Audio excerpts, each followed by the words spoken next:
Good to have you here on this Monday. I am Kevin Thomas. He is Ben Troop. Thanks for making us a part of your day. SEC Media Days, the ACC kickoff. It's all said and done. Finito. And we can move on, right, to the start of the college football season, which is just, we can now say, weeks away, because we're going to have some games coming up in the latter part of August, Ben. And now that media days are over, the countdown is on, right? Practices for some teams will start back as early as next week to play in those week 0 games, and then everybody else will jump right back in after it. So you go to media days, you give your talk, your TED talk, as the kids like to say, and you get ready to play. And that's where it all get decided on the field.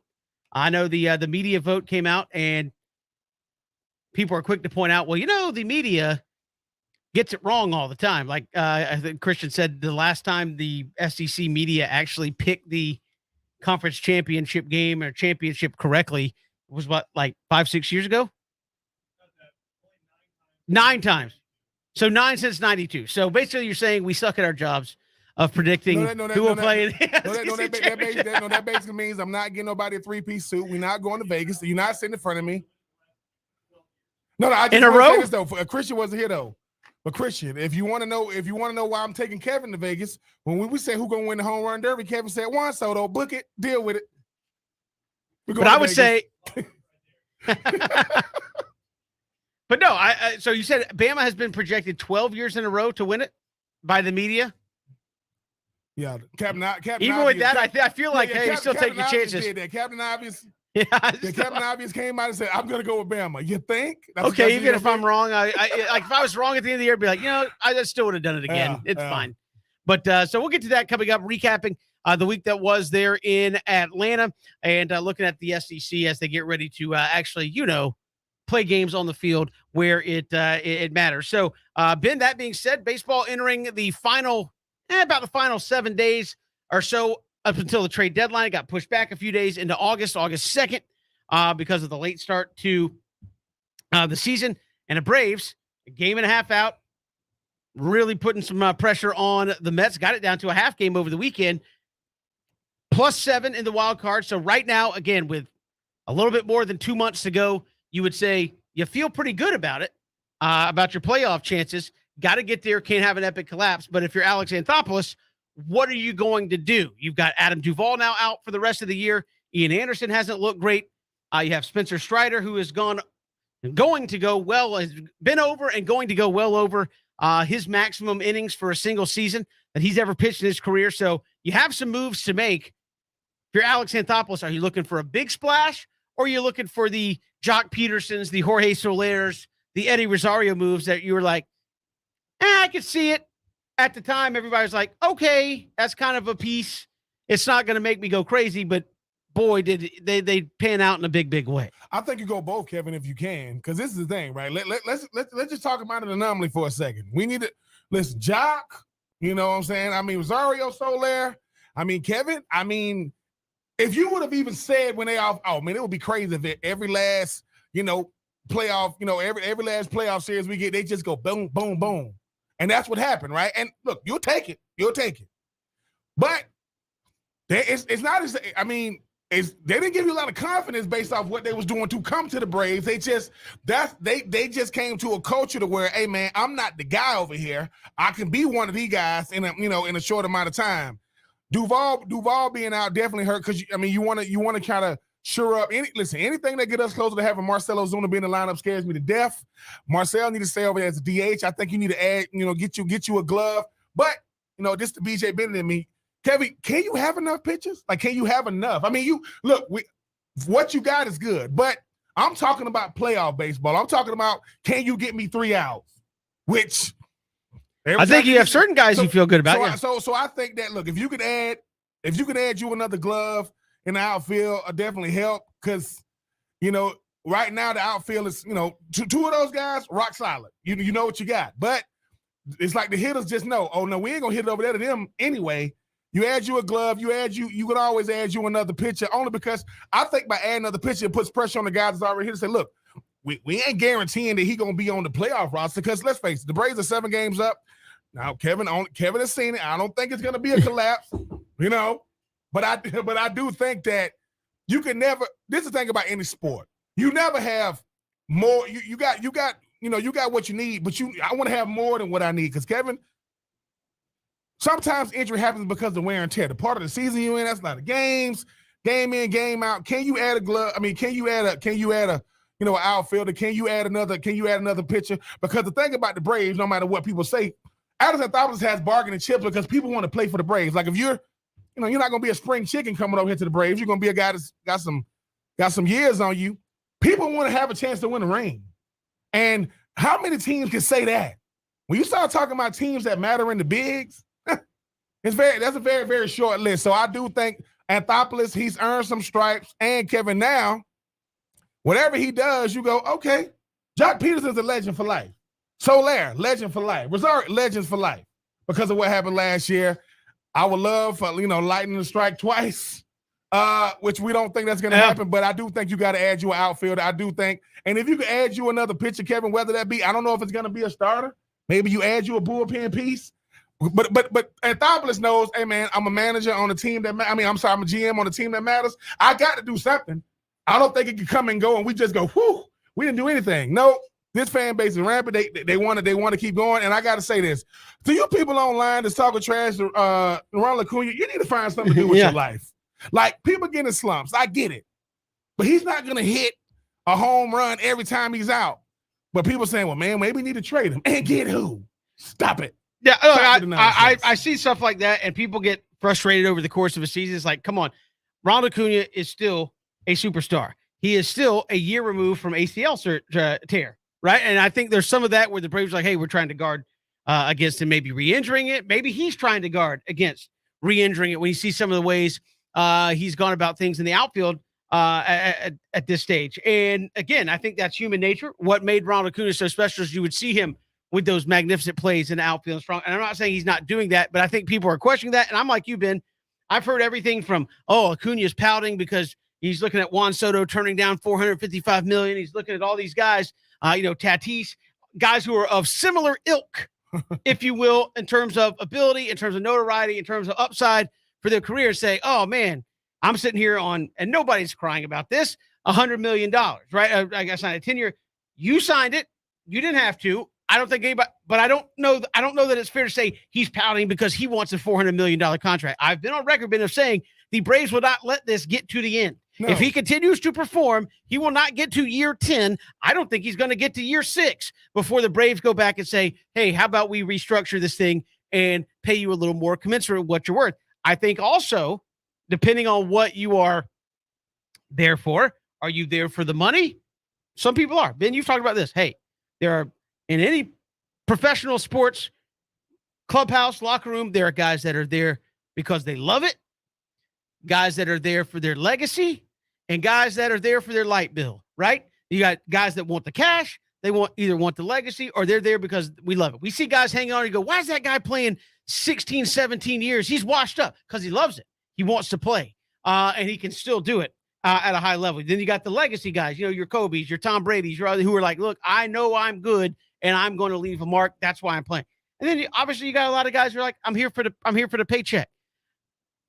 I truly believe if you look at Ronald Acuna, if you are Ronald Acuna, you're a young man, maybe you want more money, but at the same time, look around at your team and go, I think if anything, if I'm Acuna, I'd say, I didn't get to finish last year. Mm-hmm. And maybe you're looking at saying, I need to not go as hard, especially when you're getting your butt kicked 9-1 and risk me not being around for the postseason again. Yeah. Because again, you win a World Series with Atlanta. You just talked about it. 3 guys that were on the team for 2 months are legends. Yeah.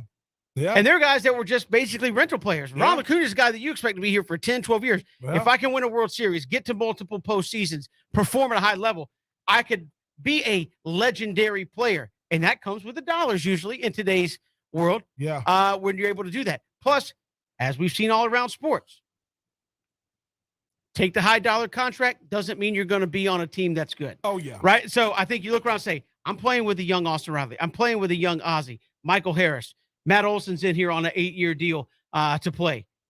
We could be really, really good if somebody doesn't say I need $500 million or 400 million. Yeah. And I'm not saying that because they don't deserve it or whatever. I'm just simply saying people go, well, why don't you just go out and get Juan Soto? I'm sorry, the way the Braves treat baseball, and I'm not saying it's good or bad. The way the Braves treat baseball, you pay Juan Soto $440 million, and then he already rejected that. So you pay Juan Soto $500 million, the Atlanta Braves, I don't think within 3 years will be a very competitive baseball team. They don't have because you're not going to continuously pay guys like that. You might have. So I think it's a double short, but I do think I'm with you, Ben. Lay off Acuna. Like, I get it's the internet and people want to troll and all that, but he's giving you, of course, a lot of upside for a month and then 2 month slump. And I feel like just you're digging a hole that doesn't need to be dug. and I mean, you understand what I'm saying? It's like sometimes you want to dig and find out what's going on. This hole doesn't need to be dug. He's going through a slump.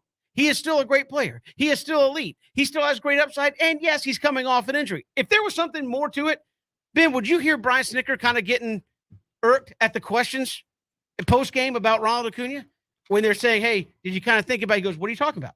What plays are you talking about? You tell me what you don't think was happening out there, and I'll tell you what I think. So I think the manager's sticking up for you. I think people are trying to create a problem and try to see something that's not there. Well, Kevin, I mean, Ronald Acuna Jr., if you ever want to know if you were a superstar or not, there it is. I'm not saying you're immune from criticism. No. But I mean, what I'm saying is, I appreciate Snit saying, look, y'all only going off this small sample size of a guy in a slump who, I mean, let's face it, there are a couple of guys that every time they step to the plate, you expect them to go yard. And he's one of those guys. That's not going to happen. But at the same time, too, if you are talking about a guy like Ronald Acuna Jr., that's when Alex Anthopoulos has really made his money. They had to put talent around. You have to put talent around superstars to let them know you are the guy. But I mean, has he played his best baseball in the last month? Absolutely not. No. But the thing is too, though, Kevin, that's a testament to Alex Anthopoulos saying, look, man, you know how much more pressure he's under when he has to play well every night? No, I don't want him to come in there and say, hey, man, yeah, you are leadoff, so you're going to get more at-bats than most. But we ain't putting the pressure on you to have to perform. You got a bunch of guys around you. But whenever he does catch fire, look out. Because, because he does it all. Getting on, his on base percentage ain't what you want to be. His slugging percentage ain't what you want to be. But he steals bases. You talk about a lost art. How many people can even attempt to steal bases now? Not many. No, Not many. So I agree. So I just think that, Kevin, it's the world that we live in. We got all these, we got all these keyboard heroes walking around, man. They gonna do what they do. I had a guy tell me one time with Ben, I'm not just sitting behind the keyboard, talking trash. That's exactly what you're doing, But I'm gonna have to get some locations of some of y'all. You know what I'm saying? But no, at the end of the day, thank God that the team is, because even when they won all those games in June, Kevin, he played okay, not up to his potential, but he'll be all right. That's the thing about baseball. You play yourself in a slump, you got to play yourself out of a slump. But shout out to Snick, kind of setting the tone for the media. Hey, y'all need to cut that stuff out, man. I can get it from them because I got to deal with y'all every day. Please don't come with that nonsense. I know y'all program directors or editors told y'all to get some talking points or some questions in. Why are you somebody else? Well, I think people, like you said, people are fishing for something that I don't know that's necessary. Is he playing well? No. Were there some plays this weekend on Sunday where maybe it wasn't full out? Yes. But again, he's a year removed from an ACL injury. I think on some level, he's trying to make sure on a chance play, he doesn't hurt himself and potentially miss the postseason again, because to me, he's way too valuable for that to happen with the Atlanta Braves. We got more to come here. It is 3 and Out all across the Southern Pigskin Radio Network. We'd love to hear from you. Hit us up on Twitter at Pigskin Radio. We're also streaming live, ESPNCoastal.com, and on Facebook, Twitter, and YouTube.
Good to have you back. Here it is, 3 and Out on this Monday. Kevin Thomas, Ben Troop, thanks for making us a part of your day. And Ben, SEC Media Days in the rearview mirror after it was in Atlanta last week. Did you learn anything, I guess, about a team? Do you have a different perspective on a team after Media Days? I know a lot of times we all like to go, we like to see coaches are going to play it close to the vest. But do you learn anything about any of the teams there last week?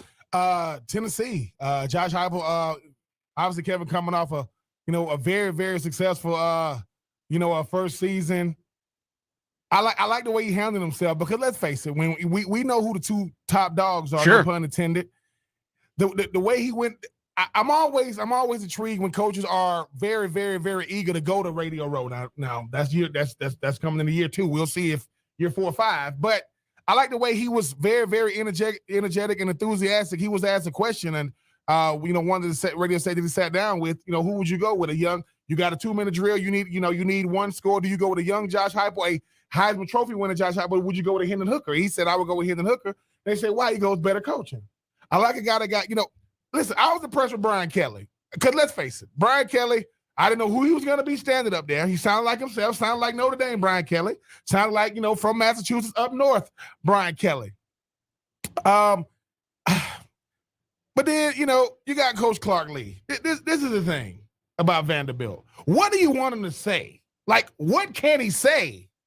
I think we're going to be the best college football program in the country. You like, Coach, you ain't recruiting us now. You talking to us. Like, what can he say? And once again, if you play for Mississippi State, right? Coach Leach, 7 words. Any questions? All right, guys, any questions?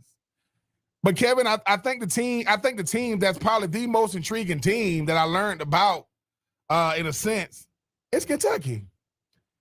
They got a big-time quarterback coming back in Will Levis. You look at what they're gonna have in the running game with Rodriguez. You talk about a guy like Coach Mark Stoops, who's the second longest coach in the SEC behind Nick Saban. Right? Yeah, that's crazy. And so listen, my alma mater, we can't keep a coach. Right? Think about that. Can't keep one.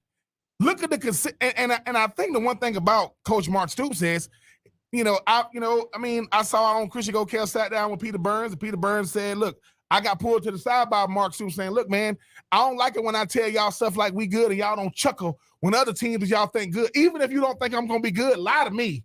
Because you don't see the type of we're always battling for respect at Kentucky because we're the quote basketball out of all the schools, right. Basketball school. I get it. But man, 9-10 wins, like competing in the East. So I think I learned a lot about Kentucky. Now, Will Levis, I don't think I had to see you put the mayonnaise in the freaking that's kind of gross. Coffee. That's nasty. Like, sir, fellas, let me tell y'all something. I get that you high profile, so our weirdness gets to be on display. It ain't for everybody. When you left the house and you told your family and your girlfriend or whoever, whoever your significant other is, hey, I'm gonna show them about the mail. Don't do it. And they're gonna ask you, just tell them no. But I will say it's the Kentucky Wildcats, Kevin, because just like I know, no matter what the Floridas do, or no matter what and I'm talking about, the second tier teams right now, what the Floridas and South Carolinas, of the world do, they're not going to be, oh, man, they just had a bad year. Kentucky has a good year. Oh, that's an outlier. Well, wait, whoa. So we can't be good amongst those guys. So that battle, because the SEC West and the SEC East got the same problem. Who is the number 2 team in each conference? I don't know who the number 2 team is in the West. Now, on paper, it's supposed to be Texas A&M. Unless you ain't get the memo. Ole Miss ain't get the memo. Arkansas definitely didn't get the memo. In the SEC East, Tennessee's supposed to be good. Kentucky's supposed to be good. They got Florida picked 4th. We don't know. So, but I will say Mark Stoops doesn't get because at the end of the day, Kevin, it's about wins, right? It's about being, it's about wins, competing in your division, trying to make the bowl game. Well, Kentucky's been doing that. We thought that with Josh Allen and company, left and Benny Snell Jr. left, that was going to be it. Nope, still very consistent. And they've added a passing game.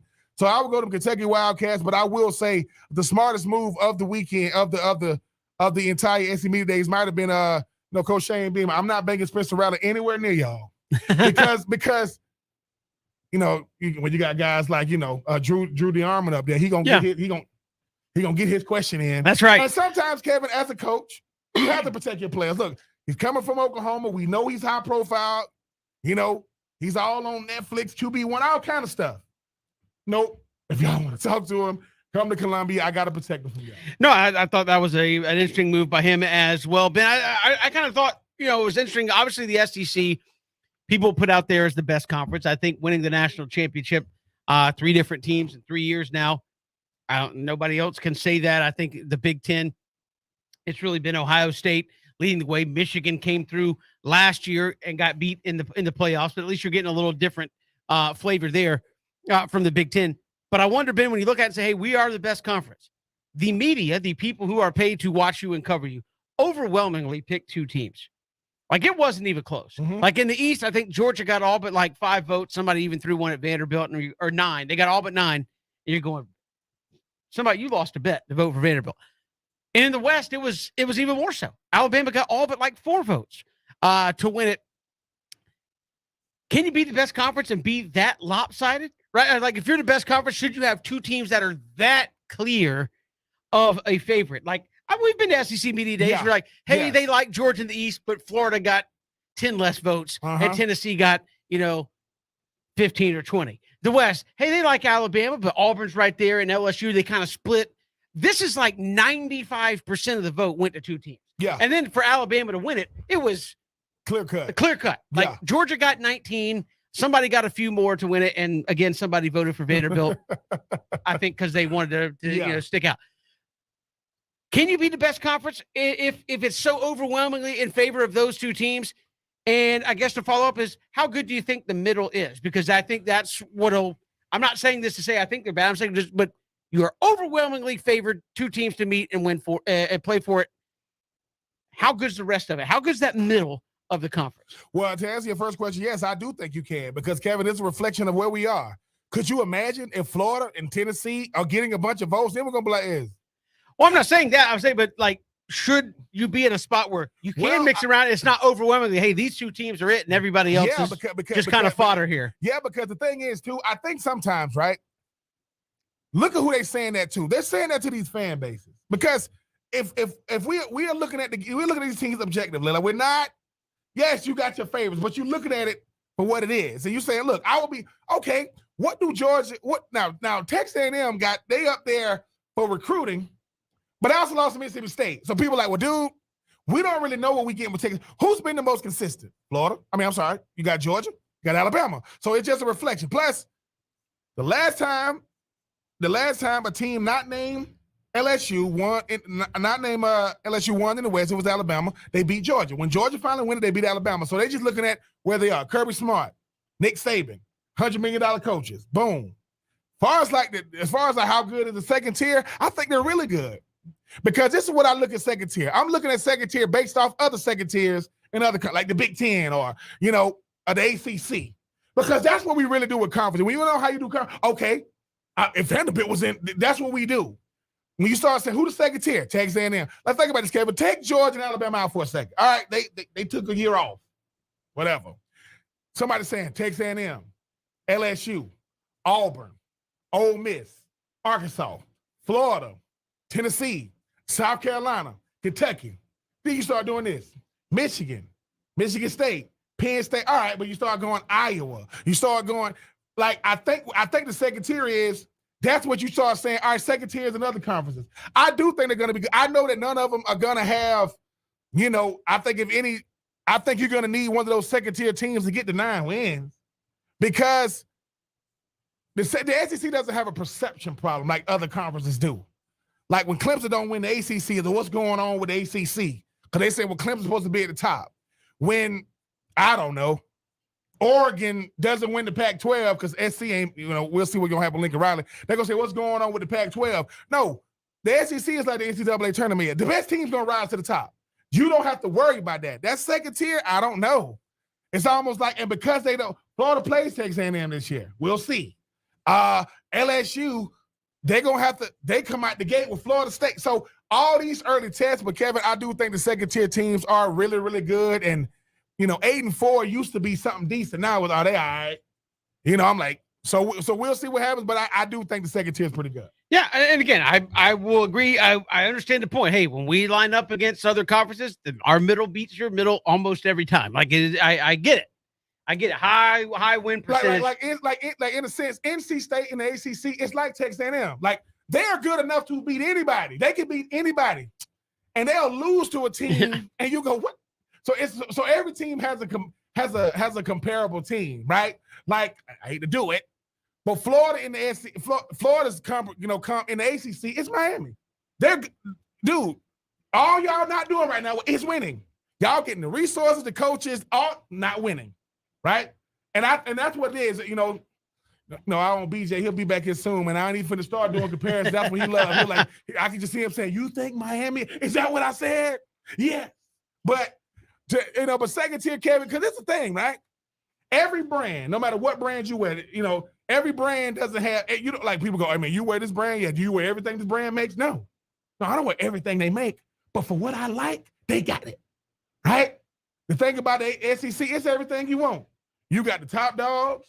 You got second tiers, and you got a whole bunch of noise with these narratives, with the quarterbacks and the coaches and the shoulda, coulda, wouldas. And if this happened, if that happened, no, can't be Georgia, can't beat Alabama. So it's going to be much ado about nothing because, how is the SEC championship already sold out?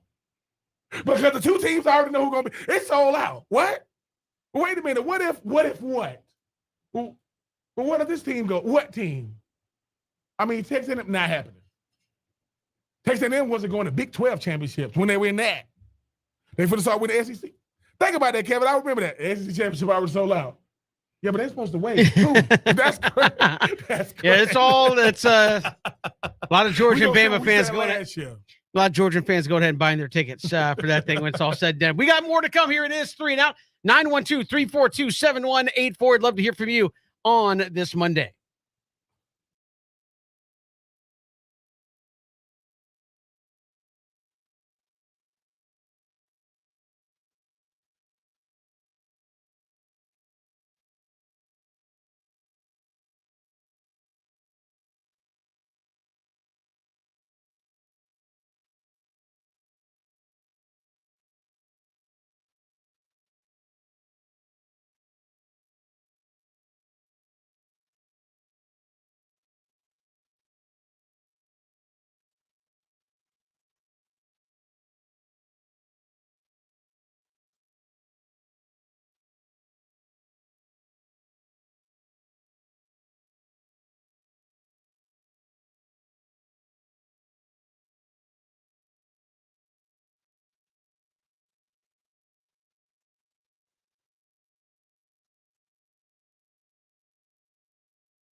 Good to have you back. Here it is, 3 and Out on this Monday. Falcons going to open training camp coming up end of the week, Ben, but the Jags, they're in that Hall of Fame game, I believe. They have already started training camp, and Doug Peterson says, hey, we have no guys on the PUP list, which the physically unable to perform list, which if you're not familiar, like that is a rarity. Like usually on every team, if you got guys coming back, you got somebody who's on a contract that's probably not going to be good until the middle of the year. That's not going to be able to go through training camp and all that. So if you're Jacksonville, Ben, at least you're starting out. Nobody's on a major injured list. You're getting Travis Etienne back. James Robinson apparently going to be slow through training camp, but should be good to go. I mean, if you're Doug Peterson, you're starting with a fresh slate, literally, right? No, nobody's hurt. Yep. You got your players intact. Yep. Your pieces intact. That's obviously a big advantage if you're trying to turn that whole thing around. That is, Kevin. That's what a new coaching staff does, right? Renewed energy. Guys are saying, look, the last thing I want to do is start off, my new regime, in the training room. Doug Peterson, I don't think people understand. That's the greatest thing that you could have done to a franchise that needed direction. Rashad Khan, I mean, I question everything you did last year when you get Urban Meyer and Chris Doyle and Tim T. And so it was crazy. You need stability, right? You need stability from the head coach position. You got that. Now, guys, now make no mistake. Now, Kevin, you asked what happened the last week before training camp. You got guys saying, yeah, man, my knee, you like this. Your knee what? Yeah, well, you better get some Bengay or something. You don't, because this is the thing. When you're a professional athlete, the opportunities are rare. Like I was told, no, the best players in sport are not the ones that play the best. They make the most of their opportunities more consistently. Those are the best players. Right. Every time they get an opportunity, they're going to make the most of it, right? Now, if somebody say Devontae Adams is the best receiver in the NFL, how many targets he get? They throw the ball to him 12 times. How many caught? 10. That's a good game to me. He's making the most of it. So if you're talking about a team like the Jacksonville Jaguars, we don't have an identity right now, right? We don't have one. They believe in this young quarterback going into his second year. They're trying to say, all right, this is what an NFL franchise. Could you make the case that Doug Peterson is one with worse? Yes. At quarterback, at least? Yeah. Because once again, he won a Super Bowl with worse? Once again, Kevin. Potentially at quarterback? The greatest thing that every good team and great team have in common is culture. Like, every time, Doug Peterson built a culture in Philly first. So much so that Carson Wentz, when Carson Wentz was balling, he was on the track. He was on the MVP track. He gets hurt. Now, most people say, that's it. Nope. Nick Foles comes in, and the rest is history. But he had already built up a culture. The culture in Jacksonville is, if somebody would say, what is Jacksonville known for? Being inconsistent. Going back to back. I had a coach. Coach Sherm, when I was with the Titans. He said, some of y'all are consistent in being inconsistent. Bad teams, that's what they do better. We are consistently inconsistent. We went back-to-back #1 overall picks, right? You don't go back-to-back #1 overall picks when you're good. It just doesn't happen. When's the last time the 32nd pick traded up to get the first pick? They don't. So for the Jaguars, it's good that everybody's in camp. Travis Etienne, healthy. James Robinson, they're gonna bring it back slow, but he's healthy. Travon Walker, hey man, all eyes on you. Very, very young defense. Christian Kirk, are you ready for the big times? Evan Ingram, hey, show people that you bigger than just being on a 1-year deal, being a former being a former first-round pick. It's just so many storylines, but the number one thing is Doug Peterson. I'm proving why. Because I'm one of the very few in the NFL that got a ring. You talking about the list is short in college. It's even shorter in the NFL.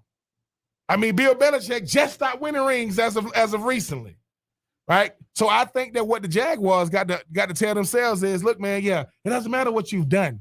If you're a proven veteran, show it. If you're a young guy, prove it.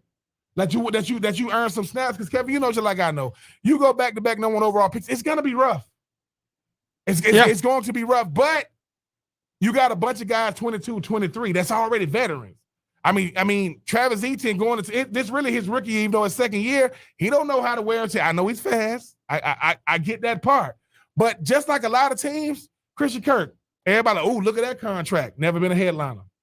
Right? Zay Jones, never been a headliner. Evan Ingram on a new team with a big quarterback. Let's see. You got the offensive line shored up. You got your running back shored up. How's the defense going to play? That is the biggest question mark in the AFC South this year. Two biggest question marks, right? Who's the starting quarterback for Houston? Oh, and may I say, because I heard about this, my prayers going out to John Mechie, man. You know, I heard about him getting diagnosed with leukemia, man. I'm wishing him a speedy recovery. That's great, man. Take your time, young man. Definitely rooting for you. I think the thing is, Kevin, you know, who's the starting quarterback for for the Houston Texans? How good is it? Who's going to be the star for this defense? Because you got a lot of quote names, right? Right. What about the game?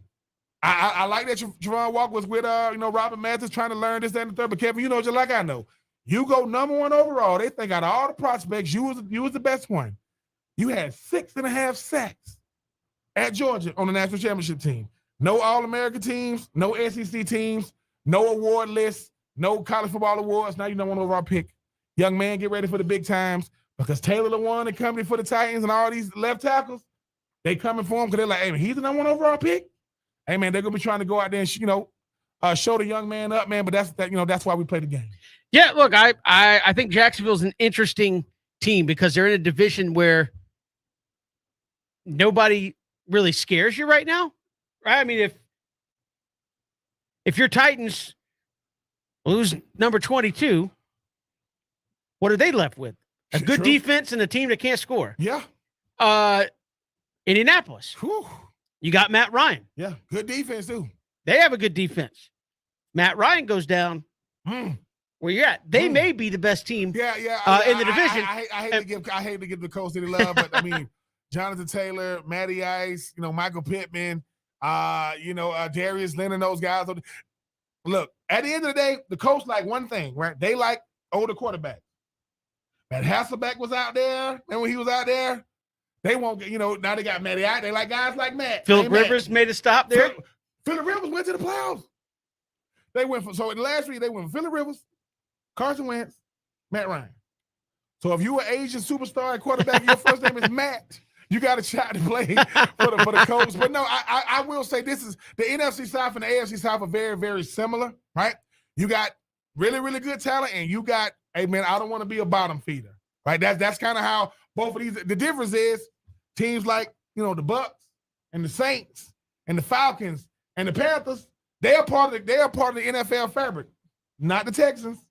Not the Titans, not the Jags, maybe the Colts.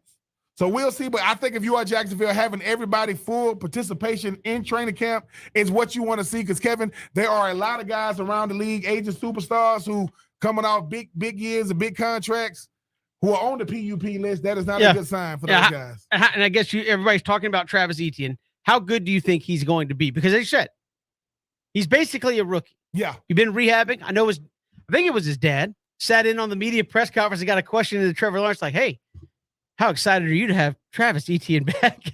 Well, Bob, I'm glad you're at. But how good do you think he is going to be? Year off for injury. Yeah. You step in, and it's almost like we see this with a lot of players. The hype build up is, oh, he's fast. He can catch the ball. He can make plays. He's going to be dynamic. Then he hasn't played one down of regular season NFL football. And you're talking about the running back position, which I think by and large has been shown there ain't but about one or two guys that I think move the needle. Yes. Running back. And by move the needle, I mean make a difference from, well, if it's not you, I'll just get that guy. Yes. So my question is, if you have Travis Etienne, is he going to give you much more than what James Robinson gave you? And if so, how's he going to be? How good do you think he could be with this team? I think he'd be real good because the one thing about Travis Etienne that most guys don't have to adjust to when they get to the NFL is limited touches. Because now, for these bell cow running backs, Kevin, you see, they don't make it long. I give you, Todd Gurley. Todd Gurley played in the NFL about 5-6 years. Was excellent for those 6 years, but that's a lot of wear and tear. A lot. I think for a guy like Travis Etienne, but because they didn't really feature him at Clemson because he was so dynamic, they're like, look, man, your injury shows that we need you when the games matter. Like when even though in Jacksonville they get really, really good weather, but when they go from sunny to cold and frigid, well, they don't throw the ball as much then. They want to run it then. We want to make sure that when it's time to run the football, you ready. Plus, Kevin, they got to protect him from himself. Like if arguably the greatest ACC running back of all time, and I haven't touched the field yet, I got to slow you down, young man, because I got to protect you from you. But you got a lot of guys on this offense, so I do think Travis Etienne got a chance to be really, really dynamic, especially with a guy like Doug Peterson. If you go back to it, when he was in Philly, like to use a 2 running back system. Ajayi and those guys when they was there. So Doug Peterson has seen it all. I think that because he has stripes on the wall, he's well respected. Whatever he tells Eaton, he'll listen. Because that's another thing, too. When you got young coaches trying to talk to players like, what is your experience? Talking to me like Doug Peterson, like, hey, put your hand up, you got a ring. Oh, that's right. You don't. So I think I know what I'm doing. And I think that, too, Kevin, if you look at what Doug Peterson did in Philly, I say this, now you're a long ways from Philly. But if you could do it in Philly, I think you got a shot to do some big things in Jacksonville. I'll be interested to see where that offense goes and how quickly it turns around if they can be an actual offense that can consistently get things done. They got a quarterback that a lot of people believe in. We'll see if they can get it done. We got much more to get to here. It is 3 and Out on this Monday. Hit us up on Twitter at Pigskin Radio. We're also streaming live ESPNCoastal.com and on Facebook, Twitter, and YouTube.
Good to have you back. Here it is, 3 and Out on this Monday. I am Kevin Thomas. He is Ben Troop. Glad you're making us a part of your day. We'll take 3 right around the corner. Also, something I know Ben's talked about in pro football for a while that's seemingly coming a little bit more the norm. We'll get to that coming up in hour number 2, as well as we got a question about the XFL and what they did over the weekend, Ben, which was announced some new cities. And someone's like, why would they do that? We'll get to that coming up in just a little bit. But I was watching a video that is making the rounds. I don't know why. It made me think of you instantly. You seen the one where the guy, and we bring this to the show because Ben looks at strange videos all the time. There's a guy standing there, and people have used this over and over. And he like kind of does the little flex, and then a cow, a bull, or something comes full speed and just boom, just runs him over. I mean, it's hilarious. I love it when other people inflict pain upon themselves. Like I just think, why would you do that? Yes. But I've been in a situation in my younger years where I've had I'll call it a herd. Come on. There was about 18 of them. Did you let them get close enough to you though? They got closer than I wanted them to get close. No, Kevin. You ain't finna just speed by that though. The dude that got hit, listen, you play stupid games, you win stupid prizes. You deserve everything you got. But Kevin, I'll throw you in real quick. There's a guy, he's got 2 bunnies, right? And the people go up to him and say, "What's your favorite song?" He goes, "I don't know." He said they can do tricks. He goes, "What?" He shoots the bunny and the bunny falls back real slow. Like he shot it. Then he says, "Pray." And the bunny goes like this. I'm going to show it to you during the break. Some crazy stuff. Crazy stuff. A lot of weird stuff out there on the internet. We'll come back. Take 3 around the corner leading up to Braves baseball. Braves and the Phillies. It'll be Max Fried going for win number 11. We'll lead you up to that a little bit later here this afternoon. Take 3 around the corner. It is 3 and Out on the Southern Pigskin Radio Network. Love to hear from you on Twitter at Pigskin Radio. Also catch us streaming live video. ESPN Coastal on YouTube. ESPN Coastal on YouTube. If you've missed any of the show, you can go there and catch what you missed as well.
Good to have you back here. Hour 2 of 3 and Out. Kevin Thomas, Ben Troop. Glad you're making us a part of your day. We are streaming live as well, ESPNCoastal.com and on Facebook, Twitter, and YouTube. A lot to get to this hour. We'll talk about something new that is, I know, makes Ben happy in the National Football League.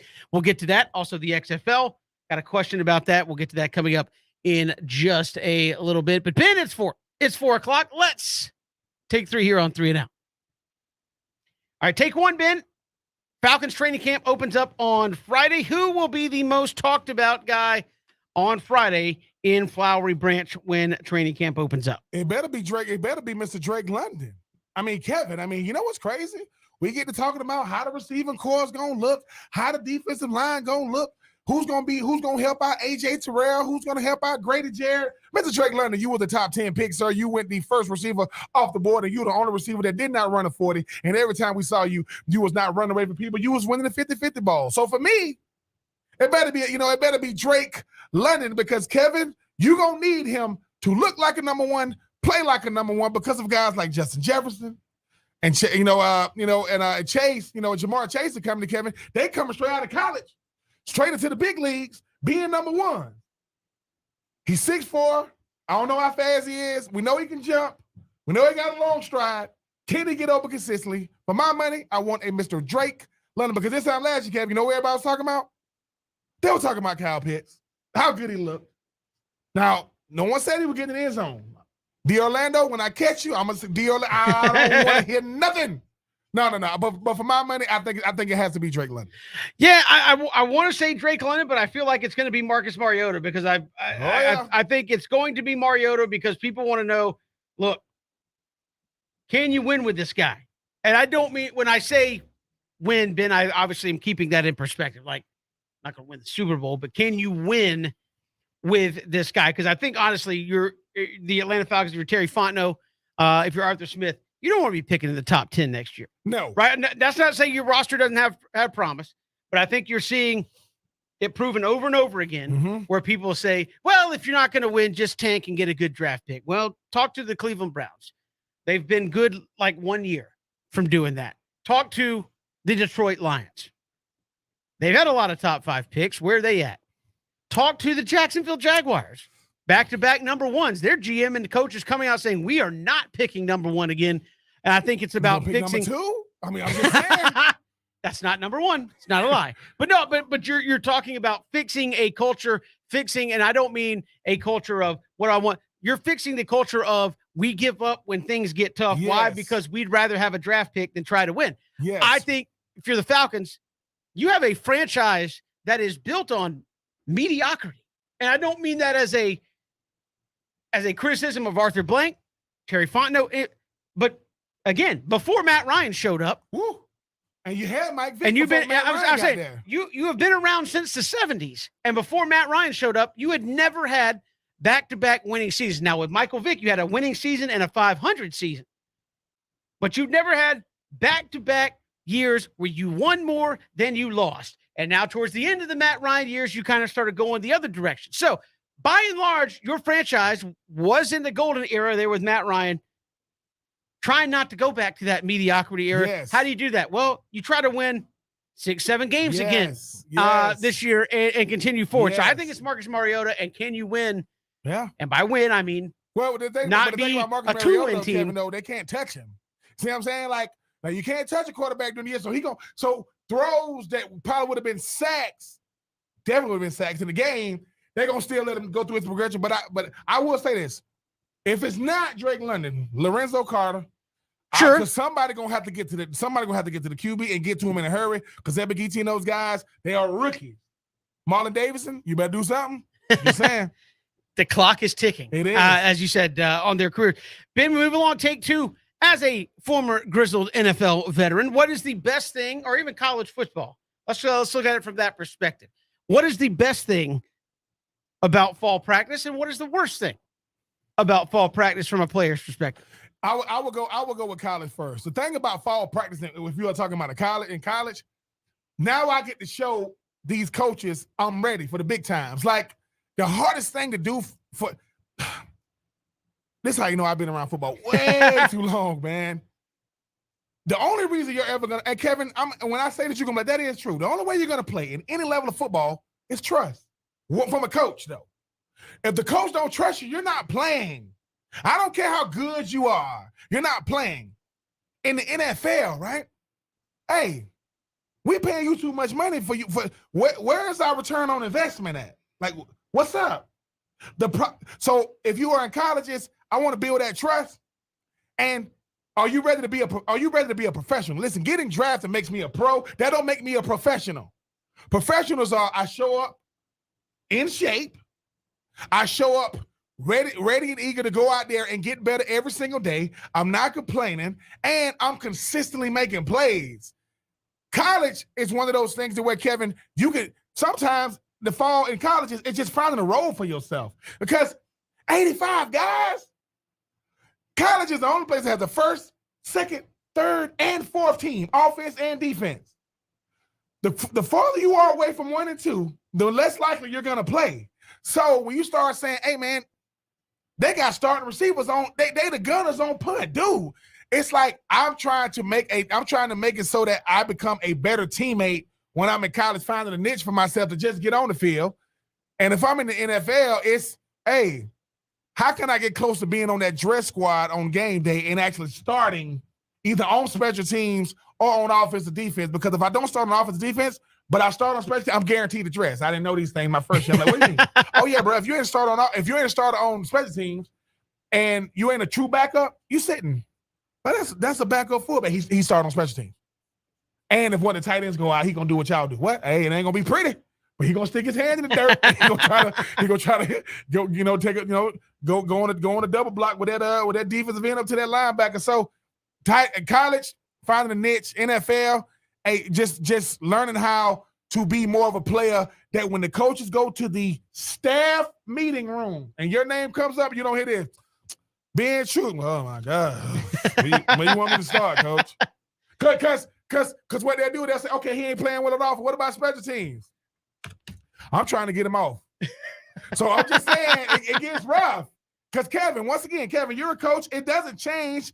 The only thing changing from small to older is the level of competition. If you got a little, little Timmy's a pitcher, but he can't hit the broadside of a barn, you're not sticking him in. You ain't got no touch.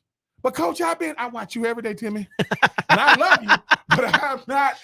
Listen, I want the batter to actually have to swing to be competitive. If they just standing there, I'm like, ball 4. You like this. It's the same thing, man. Sometimes, they got to see if your mind is right. It ain't for everybody, man. It ain't for the weak, man. Just because you want to do it, got to prove that you built to do it. I certainly understand that. Moving. What's the worst thing? I didn't get your. Just being out there in the heat. No. The worst thing about college, right? The worst thing about college is, right? You're getting exposed in a way that's hard to describe because one, you're just athletic. You don't know your players. You don't know where you're supposed to be, right? You're argumentative. You're doing everything that goes against coaching, that goes against being a good teammate, and you're not gonna play. You're arguing with the coach, who's your lifeline to the head coach. I'm talking about your assistant coach. And in the NFL, hey, let me tell you something. If they paying you to do something and you start hearing this, oh, come on, dude, really? You still dropping the ball, bro? You ain't learned how to catch this off. I'm telling you, Kevin, it's the worst place to be, man, because it's your livelihood. So, college, just being uncoachable. In the NFL, you're not a professional, bro. Yeah, and you are a bank robber. You are stealing money. They paying you money to get nothing in return. Moving along to take 3. This is probably the good question here on take 3. National Hot Fudge Sunday Day. Today be a good time to have one in the studio right now. But the question being on take 3, how deep do you roll on the toppings? Are you just vanilla ice cream and put some hot fudge on it, or do you go deep with the toppings? I'm not a deep topping person. But look, vanilla, listen, give me the vanilla. Load it.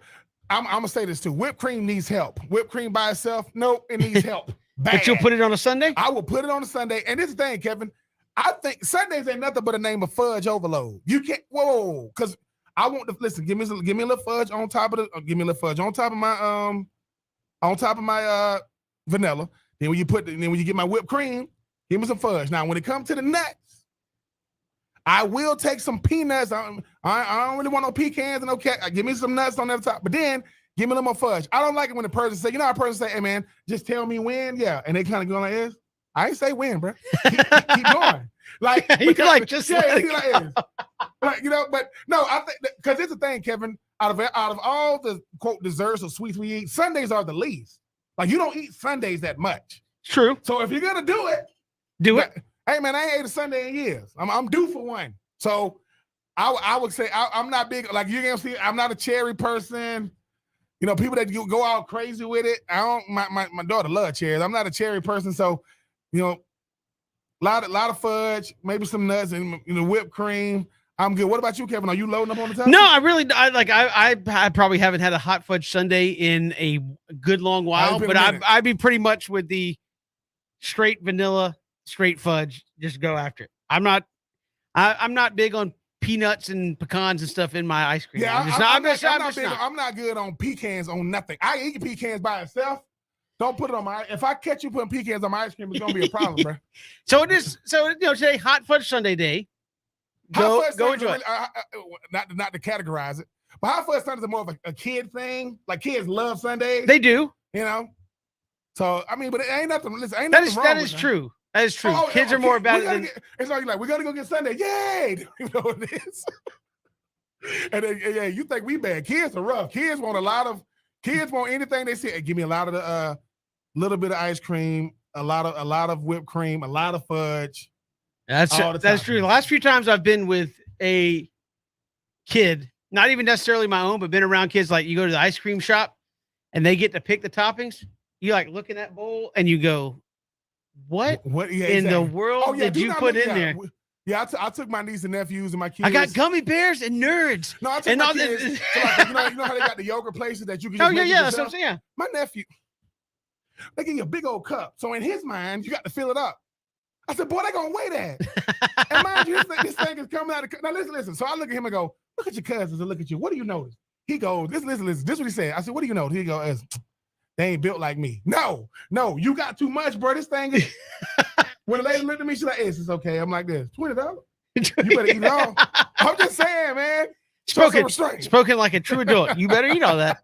I'm paying. Listen, I'm just saying, I ain't tucking my shirt in, though. Telling that. That's take 3. We do it each and every day. This time we got more to come. It is 3 and Out all across the Southern Pigskin Radio Network.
Good to have you back. Here it is, 3 and Out, all across the Southern Pigskin Radio Network. Kevin Thomas and Ben Troop. Glad you were with us. Check us out on Facebook, Twitter, and YouTube, as well as the radio network and on ESPNCoastal.com. You can catch the live audio stream of the show each and every day as well. Ben, we'll get to some NFL thoughts here in just a little bit, but we go to the phones, and let's go to Grace, who joins us here on the show. Grace, welcome to 3 and Out. How are you? I'm good. How are you guys? We are doing fantastic. Thanks for joining us. Okay, so I just have a survey question to ask. Probably has nothing to do with what you guys are talking about, but whatever. So I have a survey question on Twitter, but I just needed a bigger sample size, so thought I would ask. So my question to you and whoever in there that to ask also is, what is your favorite women's sport to watch and why? Okay, I will. You want to go ahead, Ben? Oh, that's easy for me. I mean, women's track and field to me has always been the best because I think what it does is a lot of times when you talk about, Grace, when you talk about men's and women's sports, which I think they do women a disservice by comparing them to men. You don't got to compare a woman to a man to get you to watch. I think what happens is, though, track is the one thing to where, the men and the women are out there together, and you start seeing elite athleticism from both sides to where you can just appreciate what it is. So for me, I would always say, a women's track and field, because you get to see everything. I mean, you get to see the sprints. I mean, you get to see cross country, you get to see the field events, and some of the best track athletes on any campus are the women. And that's not to compare anybody. So for me, Grace, I'm going to say women's track and field. All right, and for me, I would say I'm a baseball guy, so the closest thing to that is softball. I do enjoy watching women's softball, the College World Series. I would say it's amazing to me because the dimensions they play, I don't know how anybody gets on base half the time, but I will say because I'm a baseball guy, that's the closest thing to baseball, and I do enjoy watching that whenever I have a spare moment from chasing my kids around. But I will say women's softball. Interesting. Softball's losing right now on my poll. Well, I mean, Grace, I can't help it if a lot of people don't know what they're talking about when it comes to that. No, but look, it's each to their own. But I would say for me, that's, just kind of, it goes right in line with something I'm already interested in, which is, the game of baseball, softball. It's right there. So that would be my vote. Ben, obviously, if you don't know Ben, but he has a big affinity for track. So I think his answer to me makes a whole lot of sense for him as well. That's awesome. So can I give you my Twitter so I can get people to vote? I have 2 days for this. I have a theory, but I'm not going to tell you my theory. Okay, do it real quick. Go ahead. All right. It's my name's Grace, and it's FAVSPOS. So favorite. I'm not going to say the other part. So FAVSPOS. Okay. Hey, that's encourage people to take part in that poll. We appreciate the phone call. All right. Thanks. You're welcome. We're helping out the masses. Got stuff you want to get accomplished? We'll help you out. Ben, I would say, just off of her question, I think a close second would be women's tennis. And I actually would say if I had to sit down and watch, I would rather watch women's tennis because I feel like the way the game is played is more appealing to watch. Where the men's game, to me, in tennis is built on, I'm about to hit this thing 140, and you ain't going to see it. And if you do, okay, there may be a not that the women aren't hitting as hard, but to me, the women has more of a, we're going to volley back and forth. I'm going to set you up and make a play happen or make a move happen. Whereas the men's game to me is so much built around power and, hey, I'm just going to annihilate you on the serve. I understand they have volleys, but not as many seemingly. And when guys are on their game, it's like, I don't know how you're hitting 140 mile an hour serve anyway. So it is what it is, but that's just me. High school, yes, I did play tennis in high school. Kevin, real simple is like a curve. Like if you've never sat in front of a curveball or a fastball, you sit in front of a serve. Yeah, the only thing you can see, it's a little neon ball. Yeah, you can see it just go right by you, whether it's the ladies or the men. And I think that sometimes it's just an appreciation. Like softball, the fact that they can throw that thing, listen, man, they got that whip around. That thing is coming at you. So, hey, shout out to the ladies making it happen. I think too often at times we're going to free ourselves from comparison because 99.9% of us cannot deal with them at all. We talk trash from the stands, what we would do. Yeah. We see a lot of folks striking out when they go try to hit off the fast pitch softball. Look, great question. Ben, I did want to transition to get your thoughts on something else that we've seen come around. Thoughts on Russell Wilson. Could happen with his deal. Saw a lot of it in Kyler Murray's deal. We certainly saw it in Deshaun Watson's deal. And that is, are we headed towards, because we see it in other sports, right? Baseball, fully guaranteed contracts. I sign a 10-year, $100 million deal. My knee goes one way. I go the other. Can't play anymore. Oh, you paying me my money, right? Are we getting to the point where if you're going to sign a quarterback, it's going to be a fully guaranteed deal? You hope so. And is that sustainable? Yes. Is that sustainable for football across the roster? Or is it you say, hey, no, look, well, high leverage positions, maybe, but no, Kevin. No, I will say this, and this has always been my pet peeve with the NFL. You always see these 5-year deals. When last time a person not named a quarterback make it through the 5-year deal? No. I think that if you wanted to guarantee contracts, people will get less money, which means you got an opportunity of signing everybody if you get less money. And all money ain't seen the same. So if I'm a special teamer that I start all the time, like Slater for the New England, he might be the greatest special teamer of all time.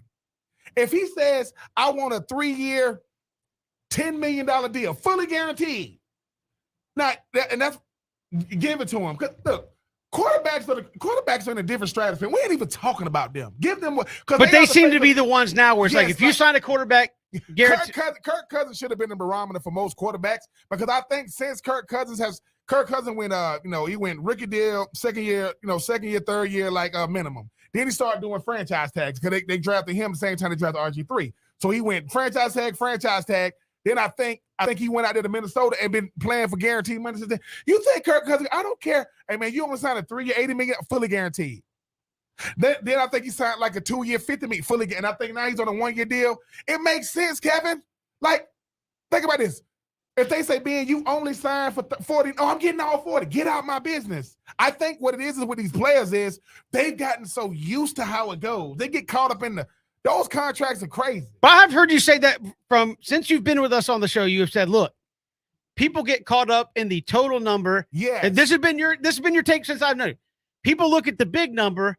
I look at the guaranteed number because that's the only number that matters. He goes, yes. This is what makes the headlines. This is what they really want to pay. Yes. Right. So could you do that? Because I know people say, well, what about the attrition rate? And because I think kind of the setup of the NFL, Ben, is, hey, why do I want to get locked into a guy who plays right tackle for a guaranteed deal? He blows out his knee and can't play anymore. And now I owe him the rest of his contract. What if that happens to 8, 9, 10 guys across my roster? Now I'm paying 64 guys to play 54 guys, and I still have to meet the salary cap. How's it? So you think, look, less years, less money, but you could guarantee it all. Yes. I'm not crying poor for the NFL. Yes. I'm just saying we see it in baseball where you give obviously it's all fully guaranteed, but you give a huge deal and it cripples the franchise because they're giving, 60% of their payroll to one guy. Is that sustainable in the National Football League if every contract was guaranteed? It's very sustainable. It's very sustainable because, Kevin, at the end of the day, you got 53 guys with 53 different, contracts. I'm not counting your money. You ain't counting my money. We mean something different to the team. Obviously, a starting cornerback is not going to mean as much. But if I cut you, I don't want to pay you. Exactly. But that's the thing, right? That's the thing. Okay, if I say, listen, we don't got to do all this. I want $8 million, right? If I got to get that in a 2-year deal, fully guaranteed, let's do it. 2 years, $8 million. Yes, that's $8 million. Well, that guy over there, I don't care what he got. It's about making sure, because that's the thing.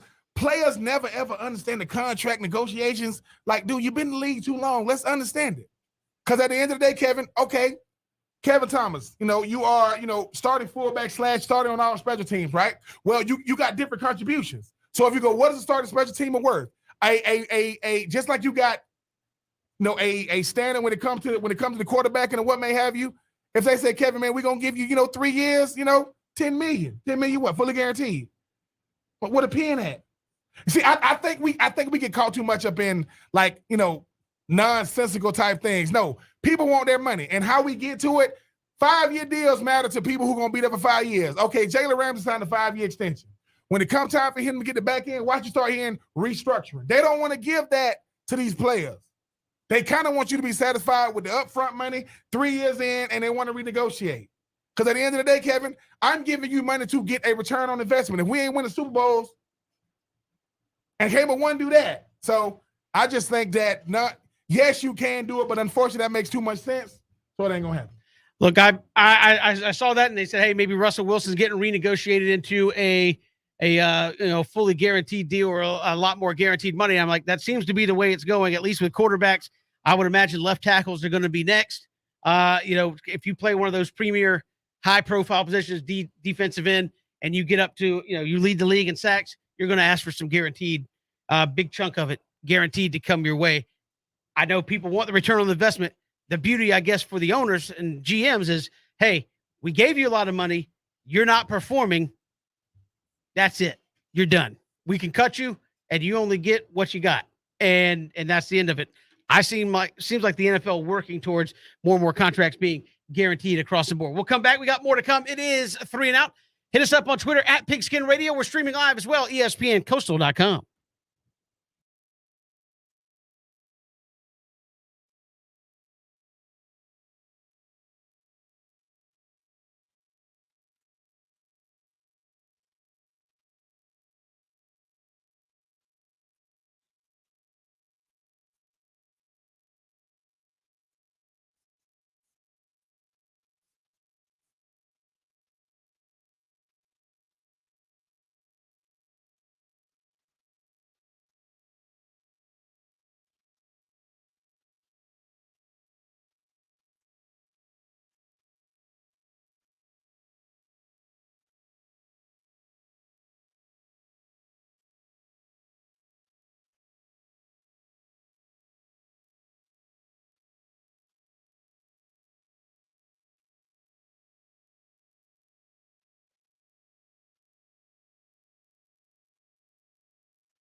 Good to have you back. Here it is, 3 and Out on this Monday. Kevin Thomas, Ben Troop, glad you're making us a part of your day. Ben, we got a question sent to us earlier today about the XFL had the big announcement over the weekend. There are 8 cities that are going to be out there, and I had a question. The XFL and the USFL competing to see who can blow the most money as the shortest sub NFL league. Can you explain it? Today, 3 teams in Texas. Yes, what the XFL did, there was, they looked at, I think the AAF, Orlando was successful, did it. Yep. San Antonio was successful, grabbed it. Yep. All the teams that they already had, Seattle, St. Louis, DC, Dallas, Houston, I think they were the biggest draws of the previous XFL. So they're like, hey, we're going to go for where people, show up to this thing. So I will ask you that, though, Ben. 3 teams in Texas. How will round 3 work here for the XFL? I think it's going to be incredible. Kevin, for 2 words, for 2 reasons and 2 words. Yeah, The Rock. Y'all got to start. Okay, when you start thinking about what it takes to do anything, what do, quote, wealthy people do? They sit back and say, okay, that worked. All right, let it fold. Kevin, it folds, right? I come in. Hey, whoa, before you hit bankruptcy, let me swoop that in for the cheap. Let me get it up for the cheap, right? Give me them trademarks, what may have you. But listen to these names, though. I'm sorry. Houston, Dallas, Arlington, San Antonio, right? Pro teams, fandom, tourism, fanatics. Got it. You start talking about Orlando. It doesn't get much more tourism. So think about that.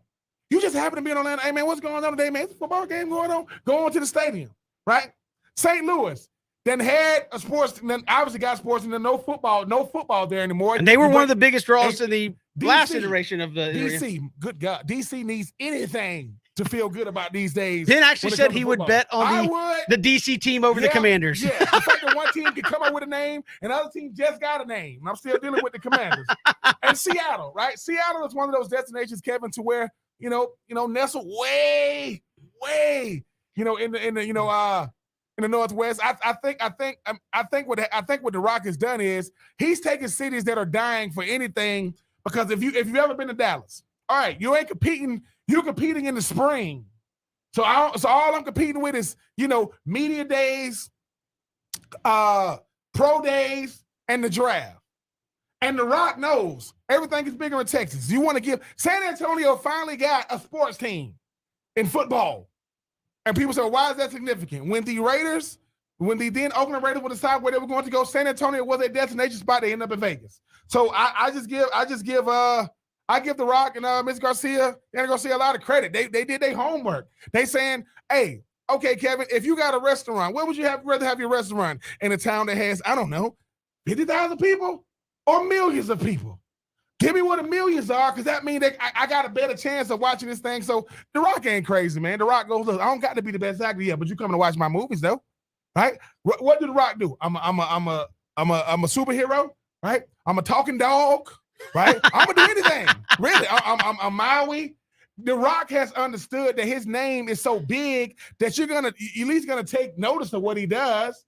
But Kevin, they do their research, right? He knows San Antonio, they got the Spurs.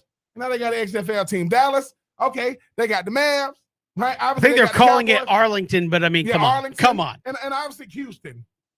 I mean, the Roughnecks were a great draw last time. So, hey, shout out to the XFL. I think that the USFL knew, hey, man, while we got a shot to get it going, the XFL said, no, we coming. Kevin, you don't know how good you are until competition is out there with you. The Rockers already got on the Smedium at Jackson State doing like a combine. He got to show off the guns. What's the purpose of having the guns if you're going to show them off? But shout out to the XFL. I mean, shout out to people like Anthony Beck and Reggie Barlow, they got, Hines Ward, Rod Woodson. Look at the names they got in this thing. They actually said something interesting, Ben. I get your take, because we kind of made fun of, but we kind of questioned the USFL, saying, look, everything's in Birmingham. Mm-hmm. You're like, if you're a quote fan of Pittsburgh, but they never play in Pittsburgh, like they don't even practice in, like the XFL, from what I understand, has floated the idea of having all the teams practice in one location, and then when it comes time for game day, they fly to their respective cities. So, like, everybody's housed in one area, and then when it comes time to play, the Seattle team will fly to Seattle with, and whoever they're going to play will also fly to Seattle, and they'll play there. Do you like? I mean, is that fly? Is that, no pun intended? Does that work? It's like you have no affiliation with the city till you show up on game day and then you leave again. I mean, is that a good idea? It's not, Kevin, because the one thing about it is, Kevin, when we ask you why you like the Braves, obviously you grew up, in Gwinnett, but the thing about it is fandom is a deeper affiliation than just, okay, the guys show up and leave. Like, no, man, depending on where you live, they live here, man, my kids went to the same school as so-and-so's kids, or I was in the supermarket. That's what makes it, not that. Who are you again? Oh, yeah, it's because, Kevin, when I was with the Titans, when the Titans first got to Tennessee, I think they were in Memphis, and then they ended up in Nashville because they were trying to find a home. So you got Memphis, close to Arkansas, and obviously you got Tennessee, on East Coast time. So you say we're gonna settle in the middle of Nashville. They do this thing called Titans Caravan, where they go all around the state, making it so that let's engulf ourselves until all of Nashville, Southern Kentucky, North Georgia, things of that nature, just trying to make sure people know who we are. They're gonna have to do that. And when I first did Titans Caravan, I'm like, man, I ain't getting paid for this. They go, yes, they do pay you for this. They do. Yeah, when they come to the game. I can go overnight then. But no, I do think that building up that community love is what they're gonna have to get. Because, Kevin, like I said, you got the spring to get right. And, The Rock ain't playing that stuff, though, man. The Rock is like, look, Rock said, I get out there, I shake hands, I kiss babies. Y'all gonna have to do the same thing. Because until they know you without your helmet off, they don't know you. That is the one thing you got to know. If The Rock walked through here right now, I'm like, that's The Rock. We ain't gonna say, is that him? Now we're gonna think, is he lost? But then hey, come on over here, man. Let me holler at you. We're gonna bring you on the show for a minute or 20. Now we got more to come. Ben, I want to come back. I want to get to something else around football I just saw, and I want to get your thoughts on it as a football player. If you knew this about one of your teammates, how that would fly. We'll get to that next. It's 3 and Out on the Southern Pigskin Radio Network.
Great to be back here on this Monday. Kevin Thomas, Ben Troop. Glad you are with us. Ben, I wanted to ask you about this as an NFL guy. As a player who's obviously been around multiple personalities, not people with multiple, but you've been around multiple personalities in the locker room. You understand, obviously, the treatment that a Steve McNair gets versus the treatment a Billy Volek gets. Yep. In the locker room and by management.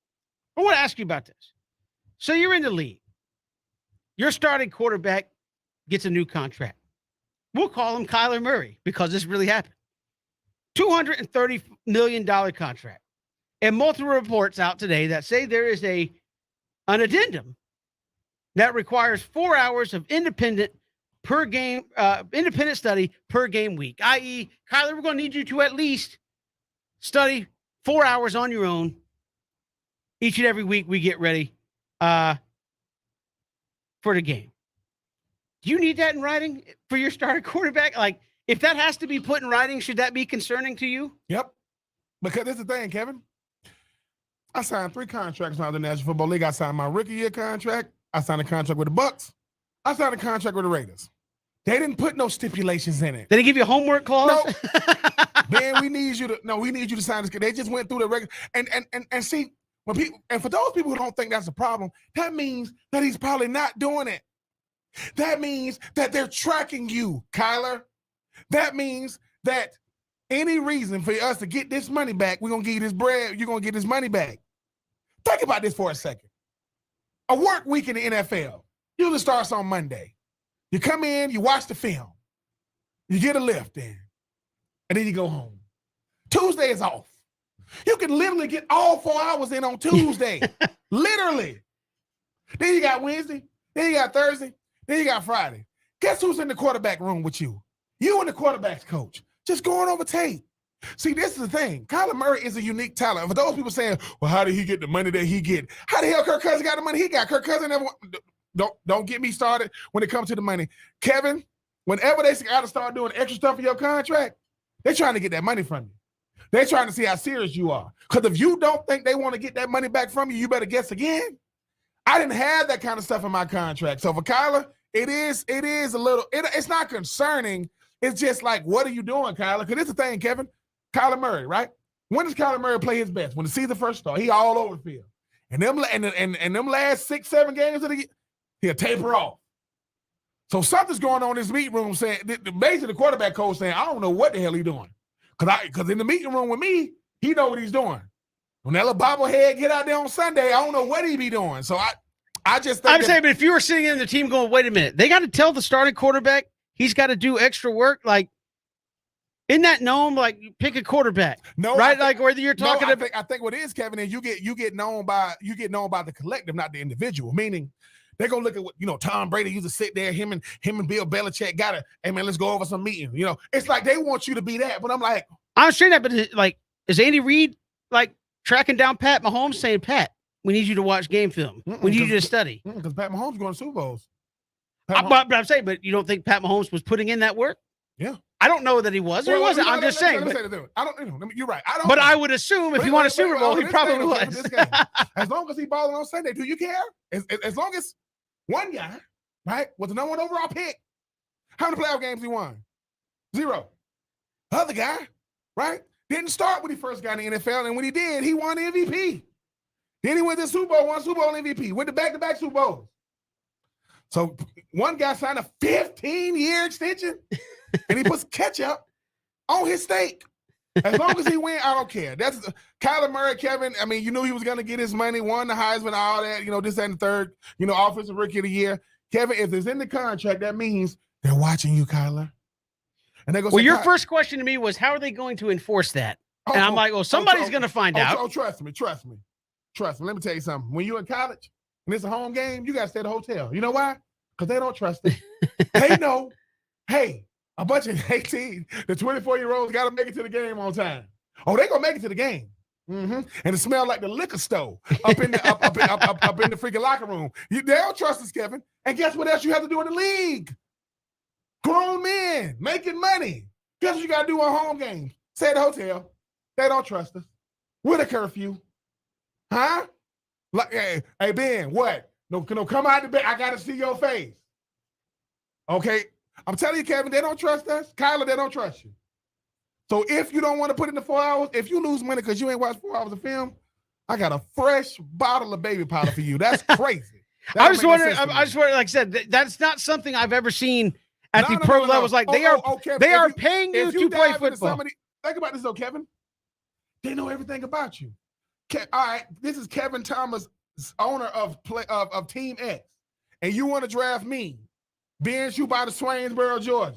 You gonna know everything about me. But this is what you really want to know. How can I get some of my money back? What do you mean? Let's put stuff in there that he has vices with, stuff he don't want to do. Why would you do that? What do you mean? I just said if he don't do it, but he doesn't do it. He didn't do it in college. I know. Yeah. So if you want to mess with my money, I get my money back. Just saying. Like I said, I've never heard of that with a quarterback. But when Donovan McNabb signed his $100 million contract, he said one of the clauses was he got to play special teams. When last time we seen a starter quarterback play special teams? They gonna do what they got to do to get to that $100 million. Kyler, yeah, 4 hours, sit there, look. Yeah, that's ridiculous. I've just never seen a clause written into a contract that's basically like, we need you to get better. If the money was getting donated to the law office of Trooper Thomas, I don't do it, Kyler. You ain't did it this long. We'll put the check in the mail. Seriously, name another quarterback in the NFL. Does Lamar Jackson have a study clause in his contract? No. But name a go. Now you could go to me and say, hey, if you're on a bad team, we might need to make sure. Oh, no. But no. Let's stop getting out of it. Let's stop stopping the thing. They don't want to pay you anything. They don't want to pay you that money. How can we recoup it? Say he got to watch 4 hours of film, but he don't watch film at all. I know. He got to do it here. And if we send tapes at home, he got to tell us what's on the tapes. Uh-oh. What's on? Yeah. Mm-hmm. It's kind of weird. Again, as a team, you give him all that money. Yep. And you have questions about, I don't know, would you call that a commitment issue? Are you committed enough to win, or we have to write into your contract? Listen, if you watch 4 hours of film a week, that's what? That's what 19 times 4, whatever that is. All right, we don't do math on this show. It's 19 weeks. It's because it's 18 weeks. But that would be the bare minimum, right? Obviously, and there it is.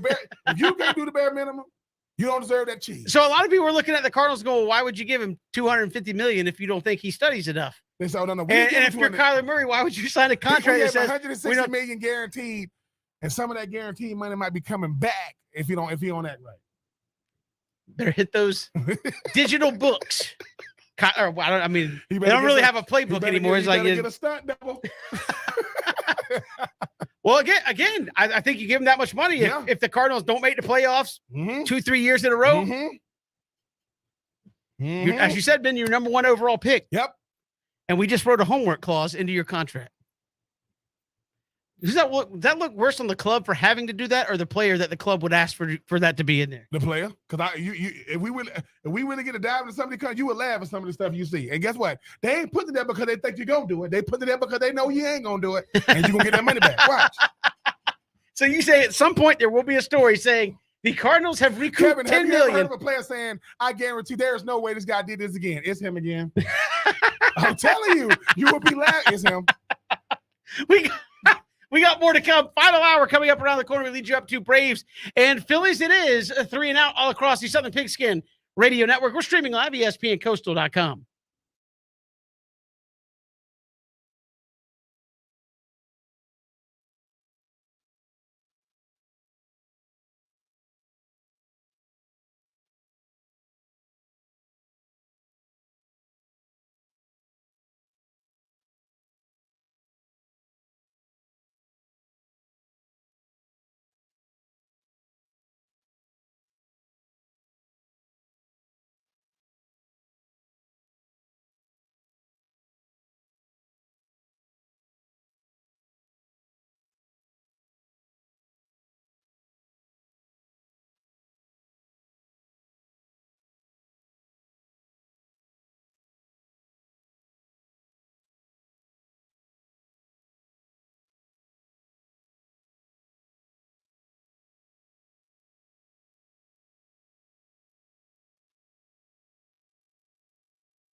Good to have you back. Final hour.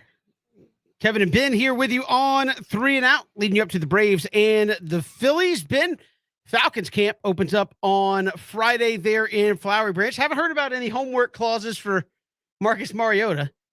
I think the whole team probably needs to have a homework clause. Ain't lying. All y'all come to the house. Everybody on the whole roster. Yeah. But what's the big storyline starting on Friday there with the Atlanta Falcons as you see it? Obviously a team with a lot of questions, team with a lot of problems, a team with some what they think are good young players. I would still say Terry Fontenot, Arthur Smith. You hit on Kyle Pitts. Who else you going to hit on in the draft going into year 2? I think we got some big questions out there for this Atlanta Falcons team when they get started on Friday. Okay, well, I think you make a good point when you talk about that 2021 draft class. I mean, outside of Kyle Pitts, who had a banner year, as far as like stats, where are the other contributions from the 2021 class? I think you're going to have to get some key contribution for the 2020. I'll take a step further. What about the 2020 class? Marlon Davidson. Like, what are you going to get out of him? A guy that, second round pick out of Auburn, haven't really seen much of him. But I think this is going to be about, can these veterans lead a very, very young team, right? I mean, I start thinking about sometimes when you look at guys like Lorenzo Carter. All right, he's going into year 6, hasn't really done that much in the league right now. Can he go out there and be an alpha dog for a defensive line that's very, very young, very, very inexperienced, not a lot of production, right? Can A.J. Terrell be the leader?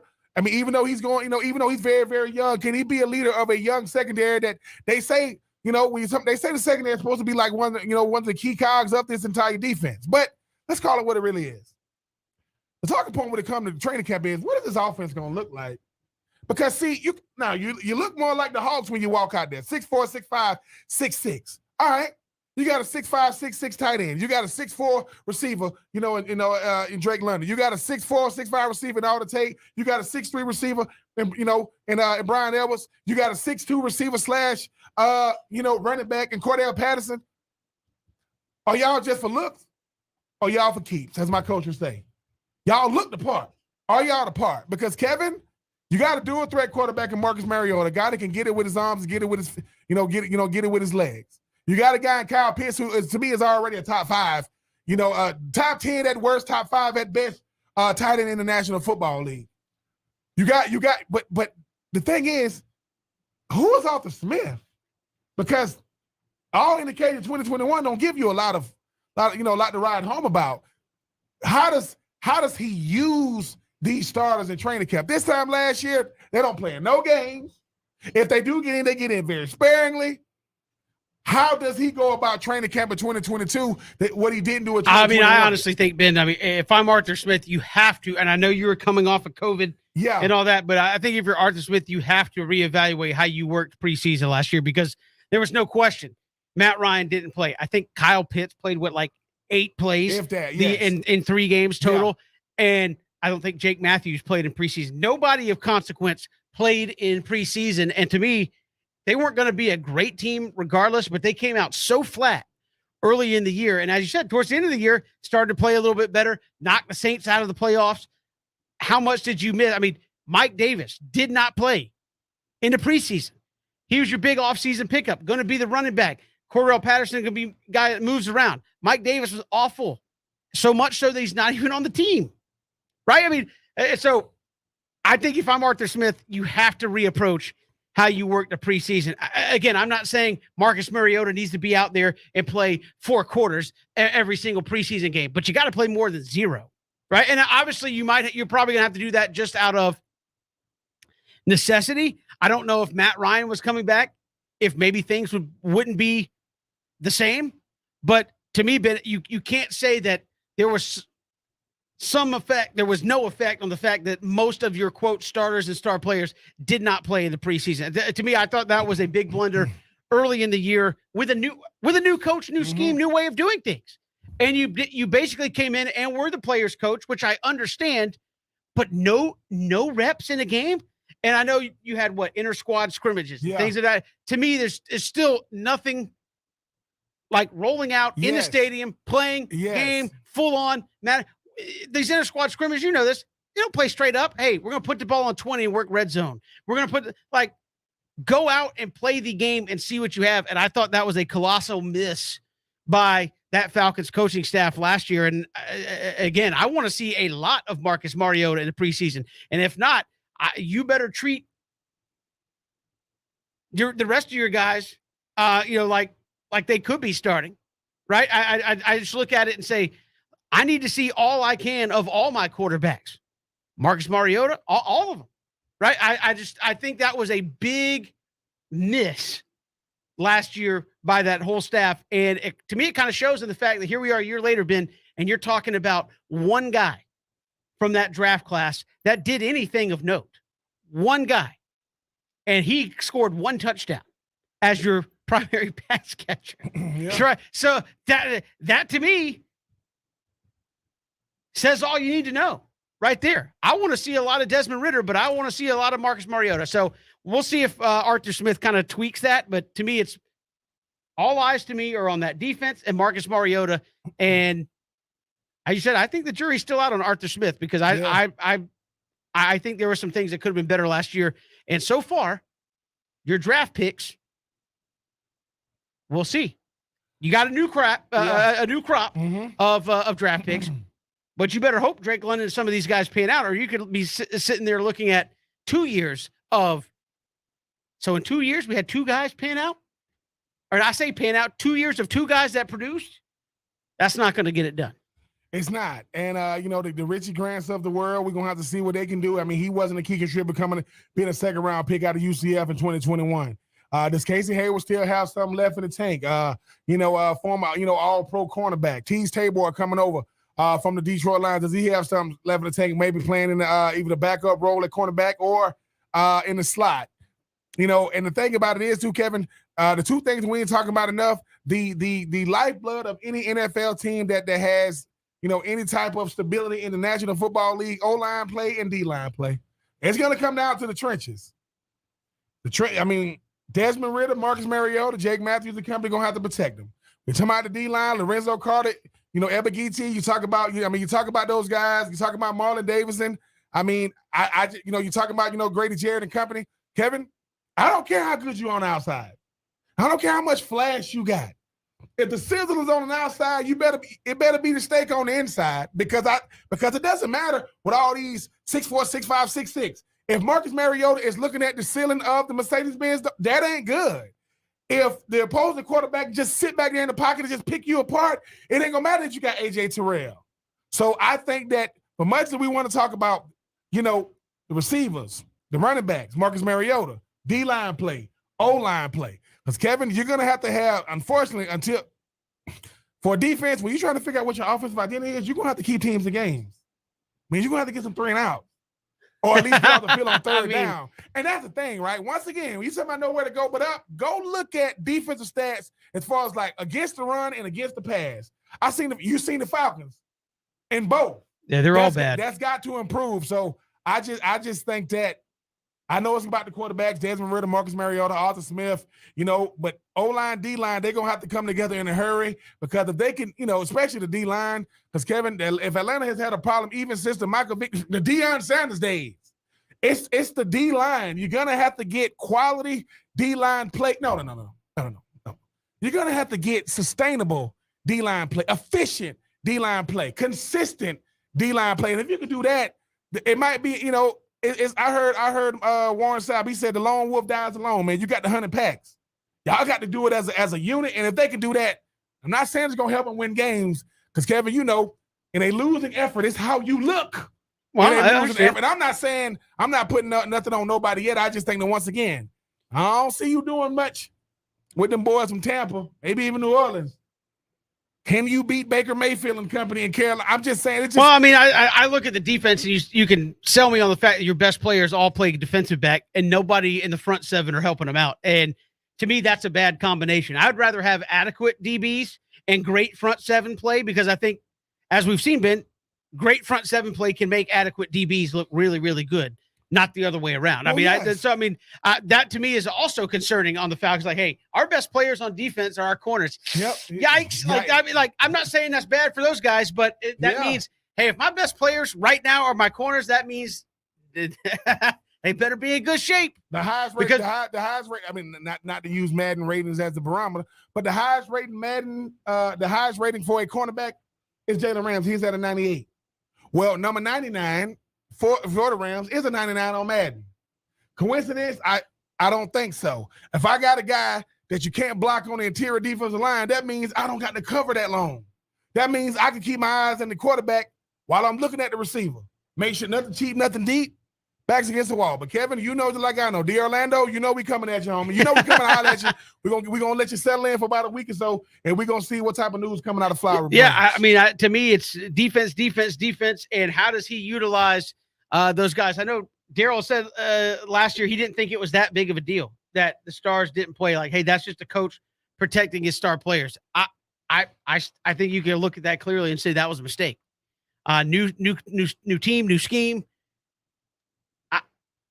I don't know, Ben. I don't know anybody that's gotten better by not playing. And I know it's preseason. Kevin, but you know what it is though. If Arthur Smith, he's not going to have a good year in year two.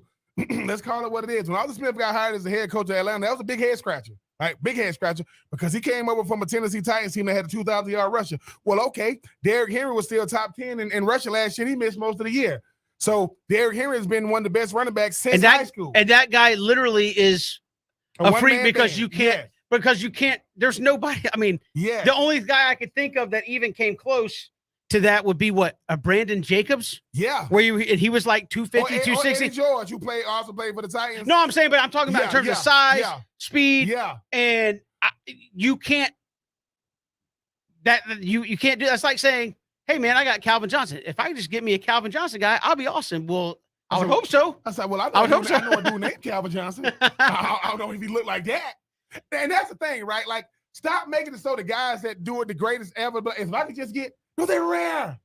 Like you went, I've been going to the store. I've been trying to find a Calvin Johnson every store. They sold out. It was only one of them. It went off the shelf real quick. Yeah, they didn't mass produce Calvin Johnson doors. Like it was one. Well, I mean, Derrick Henry. Hey, yeah, I would love it if my running back was 6'2", 250 Yeah, also. Somewhere that would be awesome. Somewhere there's a college football fan base saying, if I could just get us to Nick Saban. Yeah, of course. What are we? Right now there's one. Yes. And maybe a junior if you count Kirby and Smart. He's not gonna coach. You're like, I ain't following that legacy. Yeah. I mean, I think this is an interesting year for Arthur Smith. I'm interested to see how he does handle the preseason here with this Atlanta Falcons team. We got more to come here on this Monday. It is 3 and Out all across the Southern Pigskin Radio Network. Love to hear from you. Hit us up on Twitter at Pigskin Radio.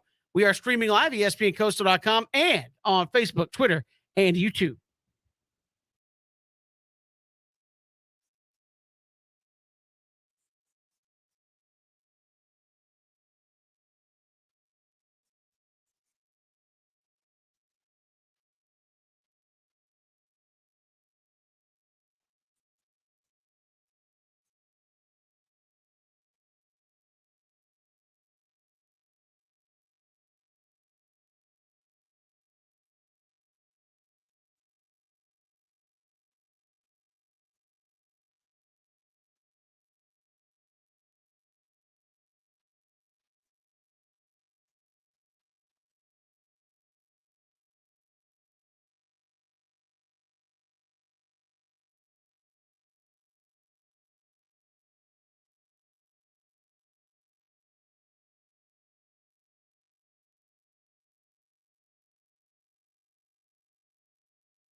Good to have you along. Here it is, 3 and Out. Kevin and Ben, glad you're making us a part of your day. Thanks, Coach Rick. They're bringing us back as college football. The countdown is on. Ben, we'll have college football in mere weeks. Actually, but next week we'll start seeing some practices rolling back out for those teams that are going to be playing week 0, and then right after that, pretty much everybody else will be back at it within 14 days. So it is about to be wide open when it comes to college football.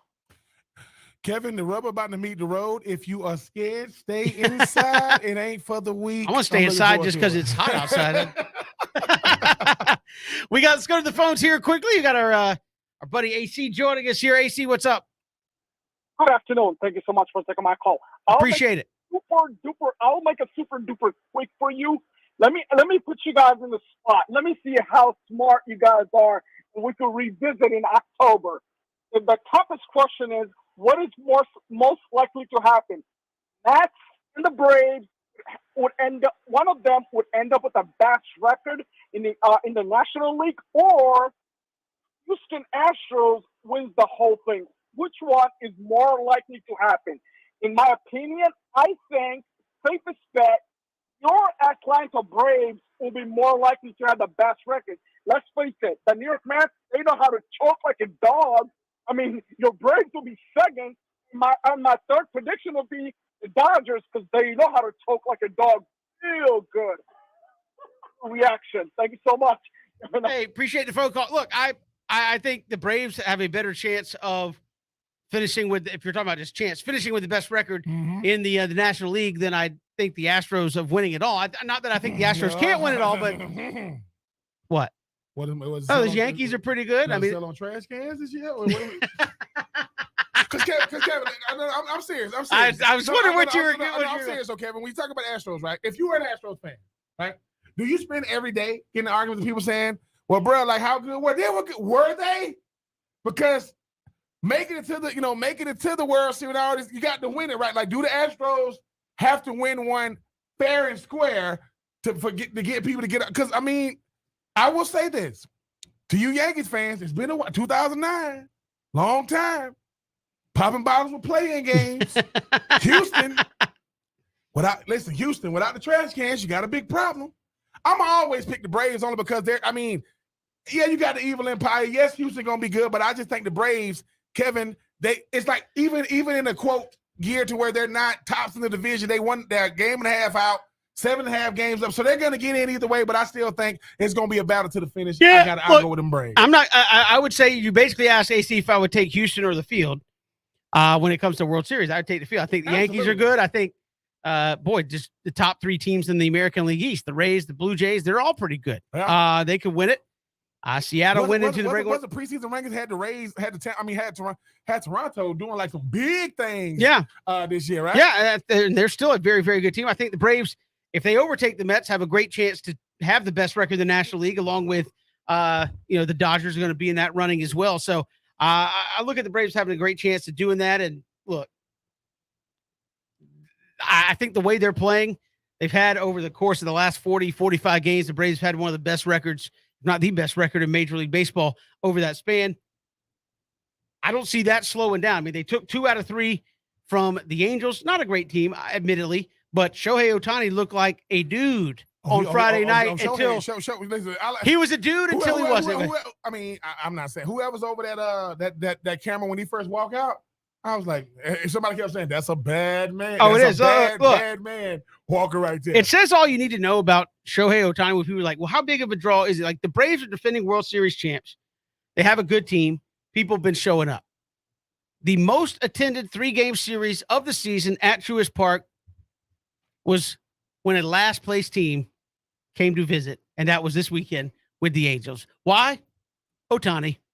I mean, had Mike Trout been there as well, I think about it. But I mean, look, the dude is an amazing guy. Friday night, if you couldn't now, the Braves finally got him, but through 6 innings, they couldn't do anything. I'm talking about it's almost you're like, this guy is pitching a gym. And then he came out one more, Braves jumped on him. Hey, I'll take it. But you saw what kind of talent. And I think one of the Braves commentators, I heard him say, look, the beauty of that series for Atlanta was Ohtani, and his team still didn't win.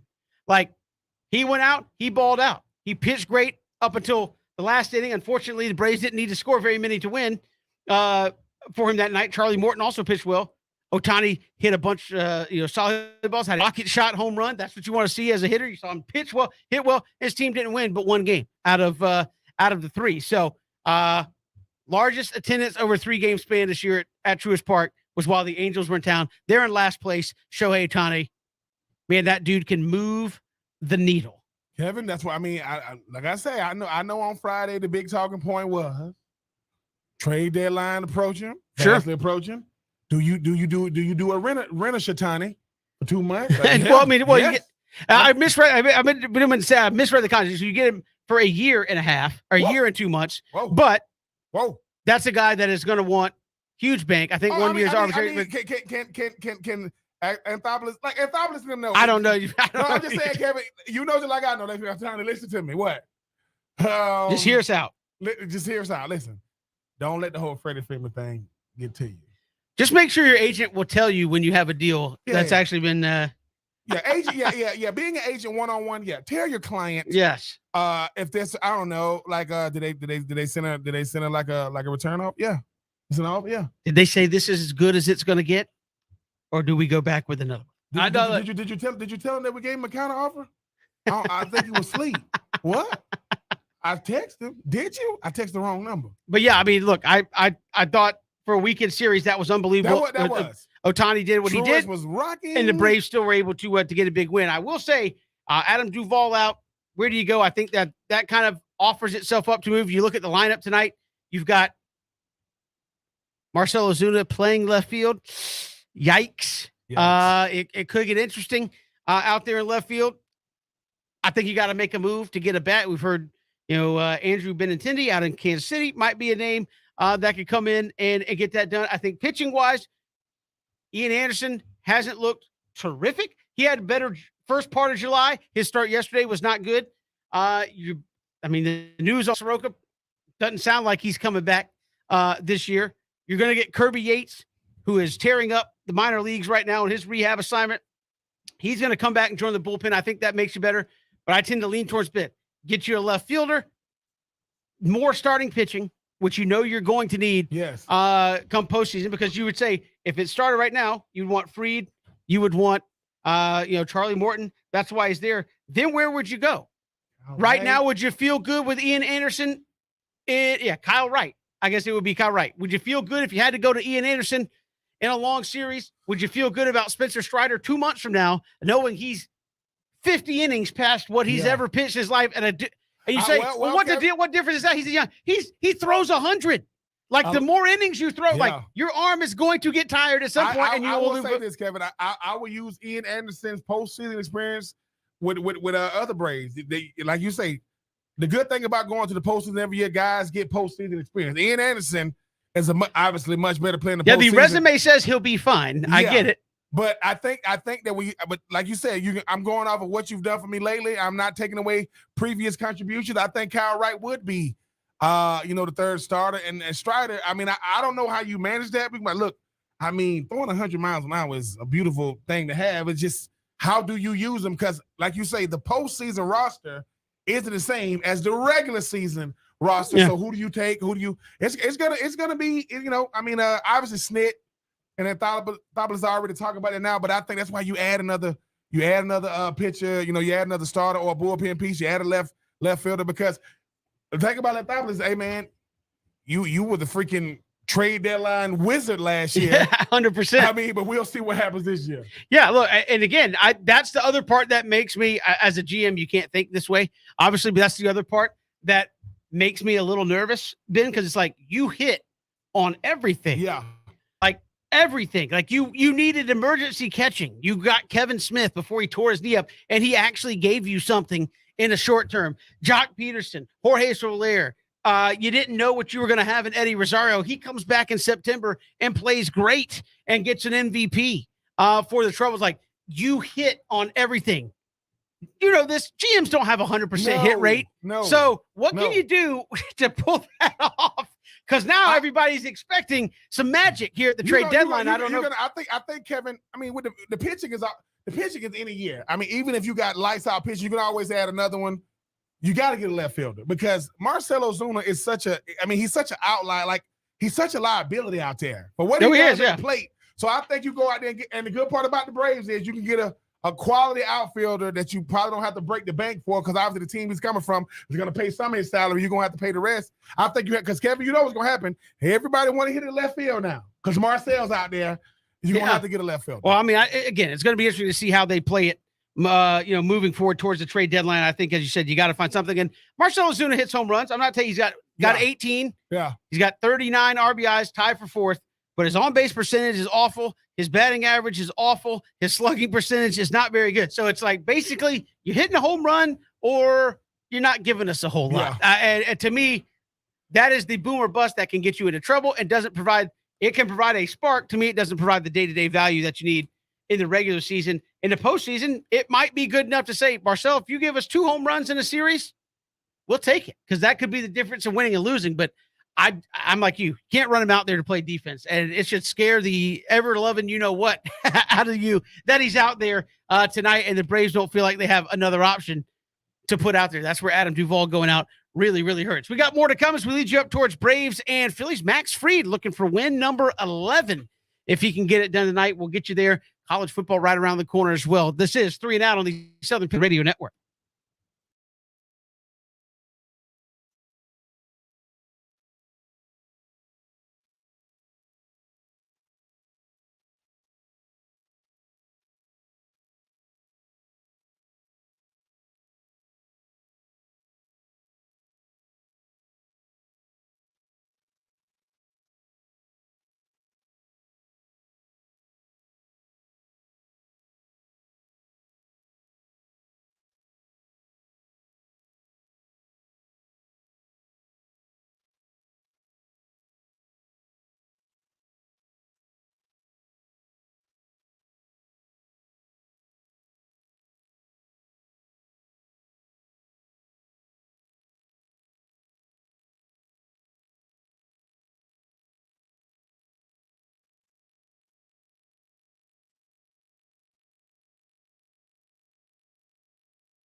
Welcome back. It is 3 and Out. Kevin Thomas, Ben Troop. Our Braves coming up in just a little bit. But Ben, college football starting soon. We had media days out there, and certainly the countdown for Georgia.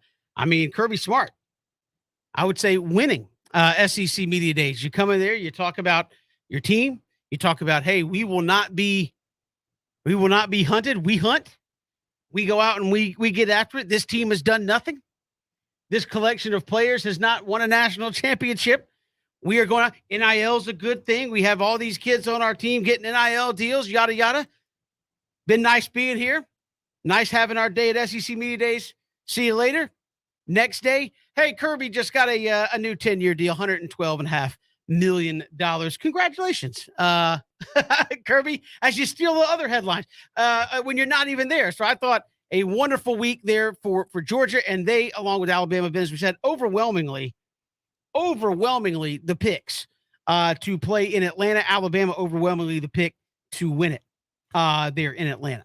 And rightfully so, right, Kevin? I mean, when you look at the headliners, right, Stetson Bennett, defending national champion, Bryce Young, Heisman Trophy winner, defending SEC champion, Will Anderson. So Alabama has the two best offensive, and they got the best offensive defensive player in the country on the same team. And Kevin, you already know Alabama got, if you go on campus and say, man, that Will Anderson, yeah, I know Will Anderson good, but they got another dude. That's Alabama, right? It's always, we get caught up in this group, but they got another guy.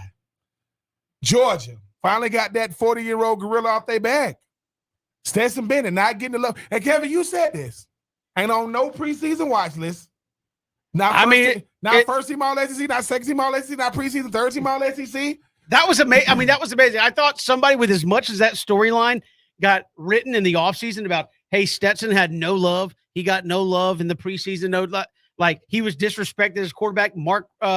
Kirby Smart even stood up at the podium and said, there is not a more disrespected good player in college football than Stetson Bennett. Bing wasn't even on the preseason all SEC teams. Like, not, as you said, not first team, not second. Like, and this dude took you to and won you a national championship, had the ball in it. Like, this is the part that gets me, Ben, when people still go against Stetson Bennett. That Alabama defense was good last year. Was it as good as your defense if you're a Georgia fan? No, but it was pretty dang good. When it came shut down time, go win the game time. It's the storybook, right? It's the national championship. Getting late in the fourth quarter, if we score, the game is basically over. And he took you down and got a touchdown. Right? Made the big throw, got a touchdown. Then the Georgia defense gets the pick six. I don't know what again, is he the best quarterback in the SEC? I don't know, but he should be probably preseason number 2. He won a national championship, and when the game was on the line, stepped up, made big plays. And to me, Ben, that's always again, I'll say this is just for me, the mark of a great player that doesn't matter what you think. I can play, and I will say this for baseball players, football players, I can play like garbage for 3/4 of the game, and then I got that little extra where I can correct myself, correct my game, and I can make a play. I was at that famous video out there with Iman Shumpert. Said, hey, man, I was balling up on Kobe. He comes up to me at the end of the third quarter, hey, you had a nice game. He goes, there's still another quarter left. And then the extra gear kicked in. Tom Brady. He's kind of played so-so. Fourth quarter comes, it's been a new cat. Mm-hmm. And I think Stetson Bennett has shown that, like, hey, you could count him out, but the dude has made plays. The dude who came out, and again, to me, that was probably the most shocking thing. Not that he wasn't first, because I think most people thought, okay, Bryce Young, and I get it. But he wasn't second. I don't even think he was third team all SEC. And to me, that just is mind-boggling. Kevin, when you think about Georgia's quarterback room, Carson Beck, Brock Vandagriff, Gunnar Stockton. You know what they say every day? Man, I wonder what it's like. What? Like to get out there. What do you mean? Yeah. Like to get out there and play. You know? 100%. Carson Beck goes, I've been out there, and blow out, man. It's crazy. The fans crazy, man. They love you. The thing is this. Carson Beck, Brock Vanderbilt, Gunnar Stockton, 5 stars. Watch him. They got that walked on. I'm not saying those guys aren't talented, but all last year, oh man, they winning, man. They had teams. What would make you think a guy that started off at another, not just at another school, right? He might as well be on another planet. He was in California. he gets off the plane that says "Welcome to Atlanta" when he got that. Right? He still listen. He goes to a new school. Hey man, tell us about the University of Georgia, man. Being in Atlanta, Georgia. Whoa. You're not Atlanta. Yeah, they got a sign. It's like, Kevin, certain people, they just don't look the part. There's nothing that But he is the part. He is. That's the thing. It's that's the thing that matters the most, because this is the thing. If you are the University of Georgia, you're saying to yourself, dude, for 1 year we put it all together. Because as great as the defense was, yeah, they don't play offense. Well, here's what again. Hear me out on this. Let's say Stetson Bennett and Georgia don't have the year they have. Will Levis goes to the SEC championship game, loses to Alabama. Kentucky still goes to the playoff. And I'll even take it a step further and say Kentucky doesn't win, but they lose in the championship game. Would Will Levis be one of the top 2 quarterbacks preseason? Of course he would.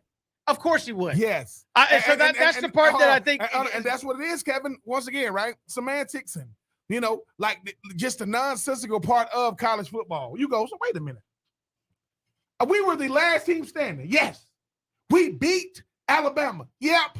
That's not enough. Not enough. Why? Because you're not 6'4". So my genetics, yeah, Kyler Murray ain't 6'4". Yeah, but Baker Mayfield ain't 6'4". Yeah, but Russell Wilson ain't 6'4". Yeah, but Doug Flutie wasn't 6'4". Yeah. And guess what? Yeah. You know what, Baker Mayfield? Russell Wilson? And Kyler Murray, and didn't do what? Didn't win a natty. So I'm telling you, Kevin, sometimes they're going to give you the benefit of being on the team you're on. They're just not going to going to count your benefits as beneficial enough to warrant you the pub, and the notoriety you've earned the previous year. I understand that on raw quarterbacking ability. Maybe he's not number one, but on ability to lead his team, make plays, do that. I think what he did last year, I would put him right there behind Bryce Young. Oh yeah. That again, we're not picking the who's going to be a better pro quarterback. We're picking the all SEC quarterback for right now. Well, let's call it what it is. You know why we're not saying who's gonna get to be a better pro quarterback? Yeah, because one of them going to get a shot and the other one won't. I don't know. I've heard some people say maybe he could be a late round. And mind you, too, that's the thing about college football that I never understood. Can he play? Yeah. First criteria. Not tall, not wingspan, not hand size. Can he play? Yes. How do you know? Won that championship. Ooh, Georgia. Oh, so he gonna be nope. Not even an honorable mention. Yeah, that's great. I mean, it's absolutely crazy to me. And Georgia going to get back at it here in the not too distant future. They play right there Labor Day weekend against Oregon, so they got about 15 more days of summer maybe, and they'll be right back at it there in Athens. We will step aside. We'll send you out to Philadelphia for the Braves and the Phillies. Max Fried looking for his 11th win against Ranger Suarez. Braves a game and a half behind those Mets, and they are +7 in the wild card standings. So they have got a lot of wiggle room as far as the postseason is concerned. But the Braves in Philadelphia for a 3-gamer. We will send you out there next, and we will see you tomorrow. It is 3 and Out on the Southern Pigskin Radio Network.